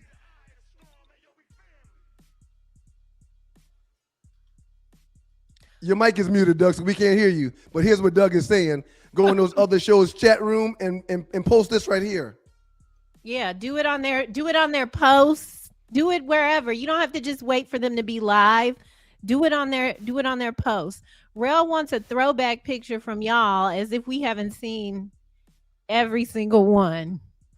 He wants y'all to do a throwback pic. That's what we're doing the last 2 days. That's a segment. I think he wants it of the stews. I think. I don't know. You mean like? Well, we got all that coming. Every day we're going to do a throwback pic. Thank you, Rel. Thank you, Loose Neck. I like slushies. All right, we're winding up. Till Dog. Notice the slushy code word for some technical sexual term. What is the slushy, Doug? Thank you. For like 7-Eleven? What sexual term would it be, Douglas? I don't know. I'm asking. You keep mentioning slushies, and everybody. It could be looked at. It could be looked at as WAP. It could be looked at as WAP. Slushy WAP. Oh, okay. Okay, carry on. Nobody don't want no cold WAP though. It needs to be That's hot. true too. That's true too. It's got to be hot.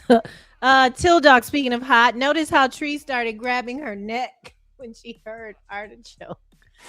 Well, Till Dog 12, thank you, folks, for the donation. You be grabbing Tree neck, Doug? You be choking her? please.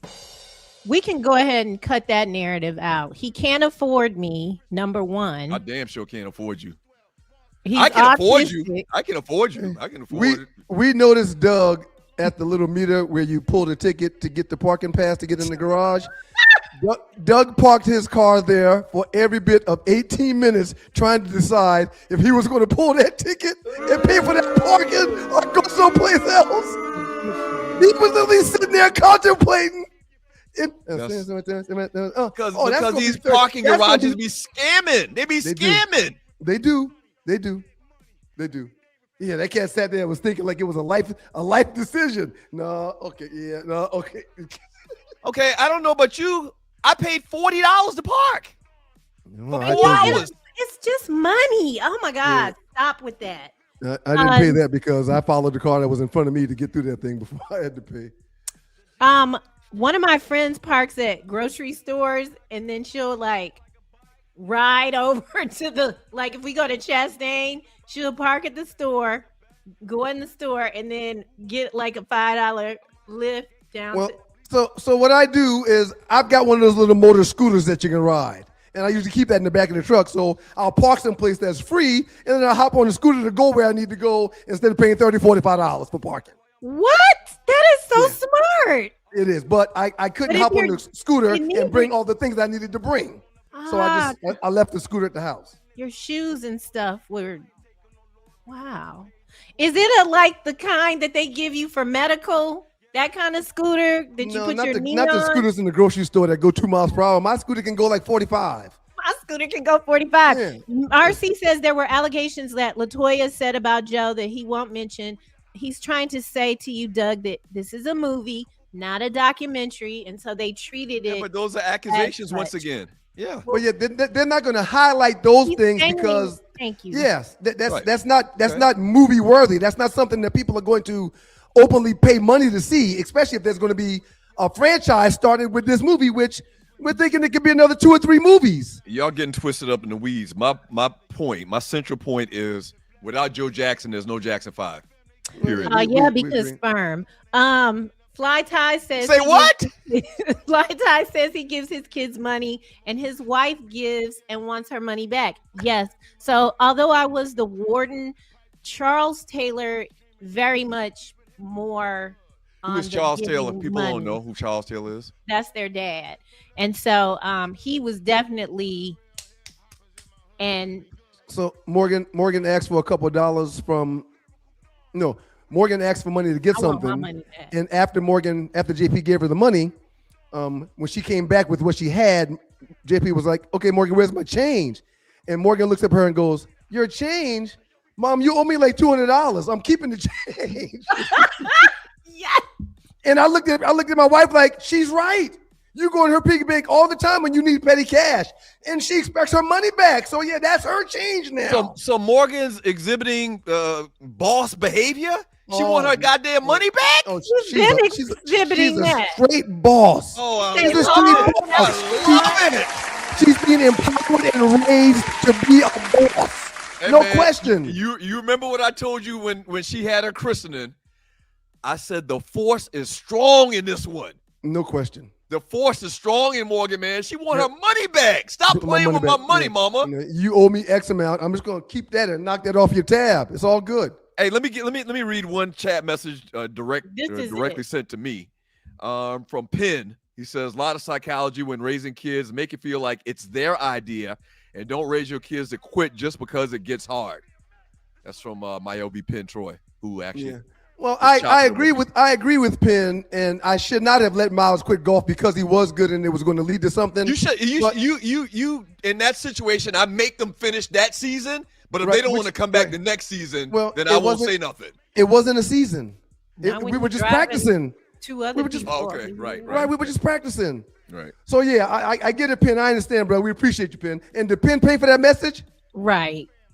Don't be reading his stuff if he don't send no money. Exactly. Thank you, Chapstick. Don't say that. Stop playing. Stop playing like that. Shouts out to Penn. Doug, you be so sensitive. Nah, because he's sending the wrong message. We don't. We say read the messages and it ain't like blackmail or nothing like that. We'll read your message if you send us some money. It ain't like that. Well, And it that's how kind that of came is. across. Don't do that, man. What school subject is the fruitiest? What school subject is the fruitiest? What school subject is the fruit? School subject, math, science. It's history because it's full of dates. You gotta be smart to catch these jokes. You gotta be smart to catch these jokes. I gotta get out of here. Raider Kev says he taught his kids that lesson. When you ask to borrow, you're paying me back. If you ask for something, it's on me. If I want to give. Most definitely. Happy Mother's Day, everybody. Happy Mother's Day to those who are, Thank you, Tree. you lost their mom. Thank you, Tree. If I went through my bank statements and counted up all the money my kids owe me, it'd clear $100,000 easily. No, just off of Cash Apps. Just off of Cash Apps. I have a Jewish friend that says each kid in your home at the end of the day before they leave your home is going to add up to $1 million or more. Now he's including college with that, but he says each kid that you've got in your house, they're going to add up to $1 million. Why'd you feel it necessary to mention he was Jewish? Well, because they tend to know what they're talking about when it comes to money. Yeah, Fact. I think we need to strike that from the record. Okay. Then act like I didn't say what I just said for the last 30 seconds. The message right here says Morgan is the new school D on what's happening. Yeah, no question. No question. Force is strong in that one, man. I'm telling you. And she'll sometimes say, so Dad, I want to say something to you, but I want to make sure I can get permission before I say it.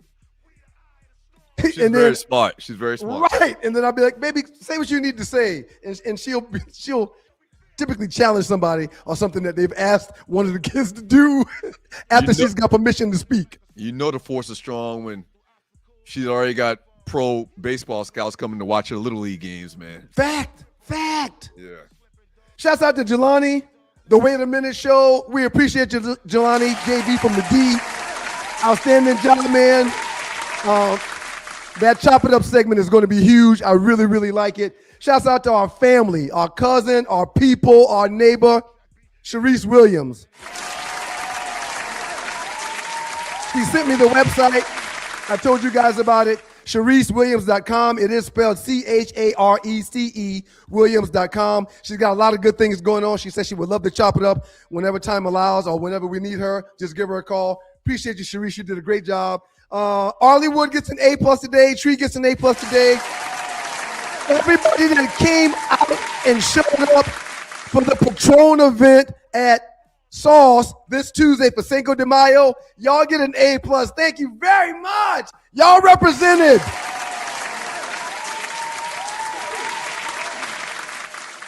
couple of the people that make decisions around there was like, goddamn, on a Tuesday? I said, yeah, we'll do it on a Sunday if you pull up. We'll do it on a Monday if you pull up. We'll do it on a Wednesday. We can fill it up just like this. So shouts out to all of y'all that showed love. They actually got a little like space in the back of the spot that I didn't realize was there. Yeah. Yep. Dope. Yeah. And I was told a while back that they're going to put a rooftop on it. Damn. But that's neither here nor there. Shouts out to everybody there. I think I give everybody the shout out. So everybody that's in the chat, thank you for the commentary. Y'all created conversation. We appreciate it. And for everybody that gave super chat, God bless you for blessing us to do what we do, because it's because of you and the super chat that has allowed this platform to continue to build, and we're building. Big things are popping. Last but not least,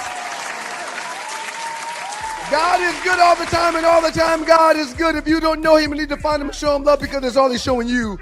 Nothing but love. We'll see y'all on Monday. Be careful in those streets.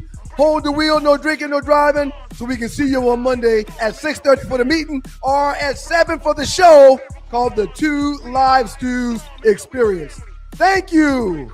Peace. Thank you. I hope Cardi B and Meg Thee Stallion have a great weekend too. Yeah. I'm sure they are, man. Damn right. I'm sure they are. Yeah, people buying you business.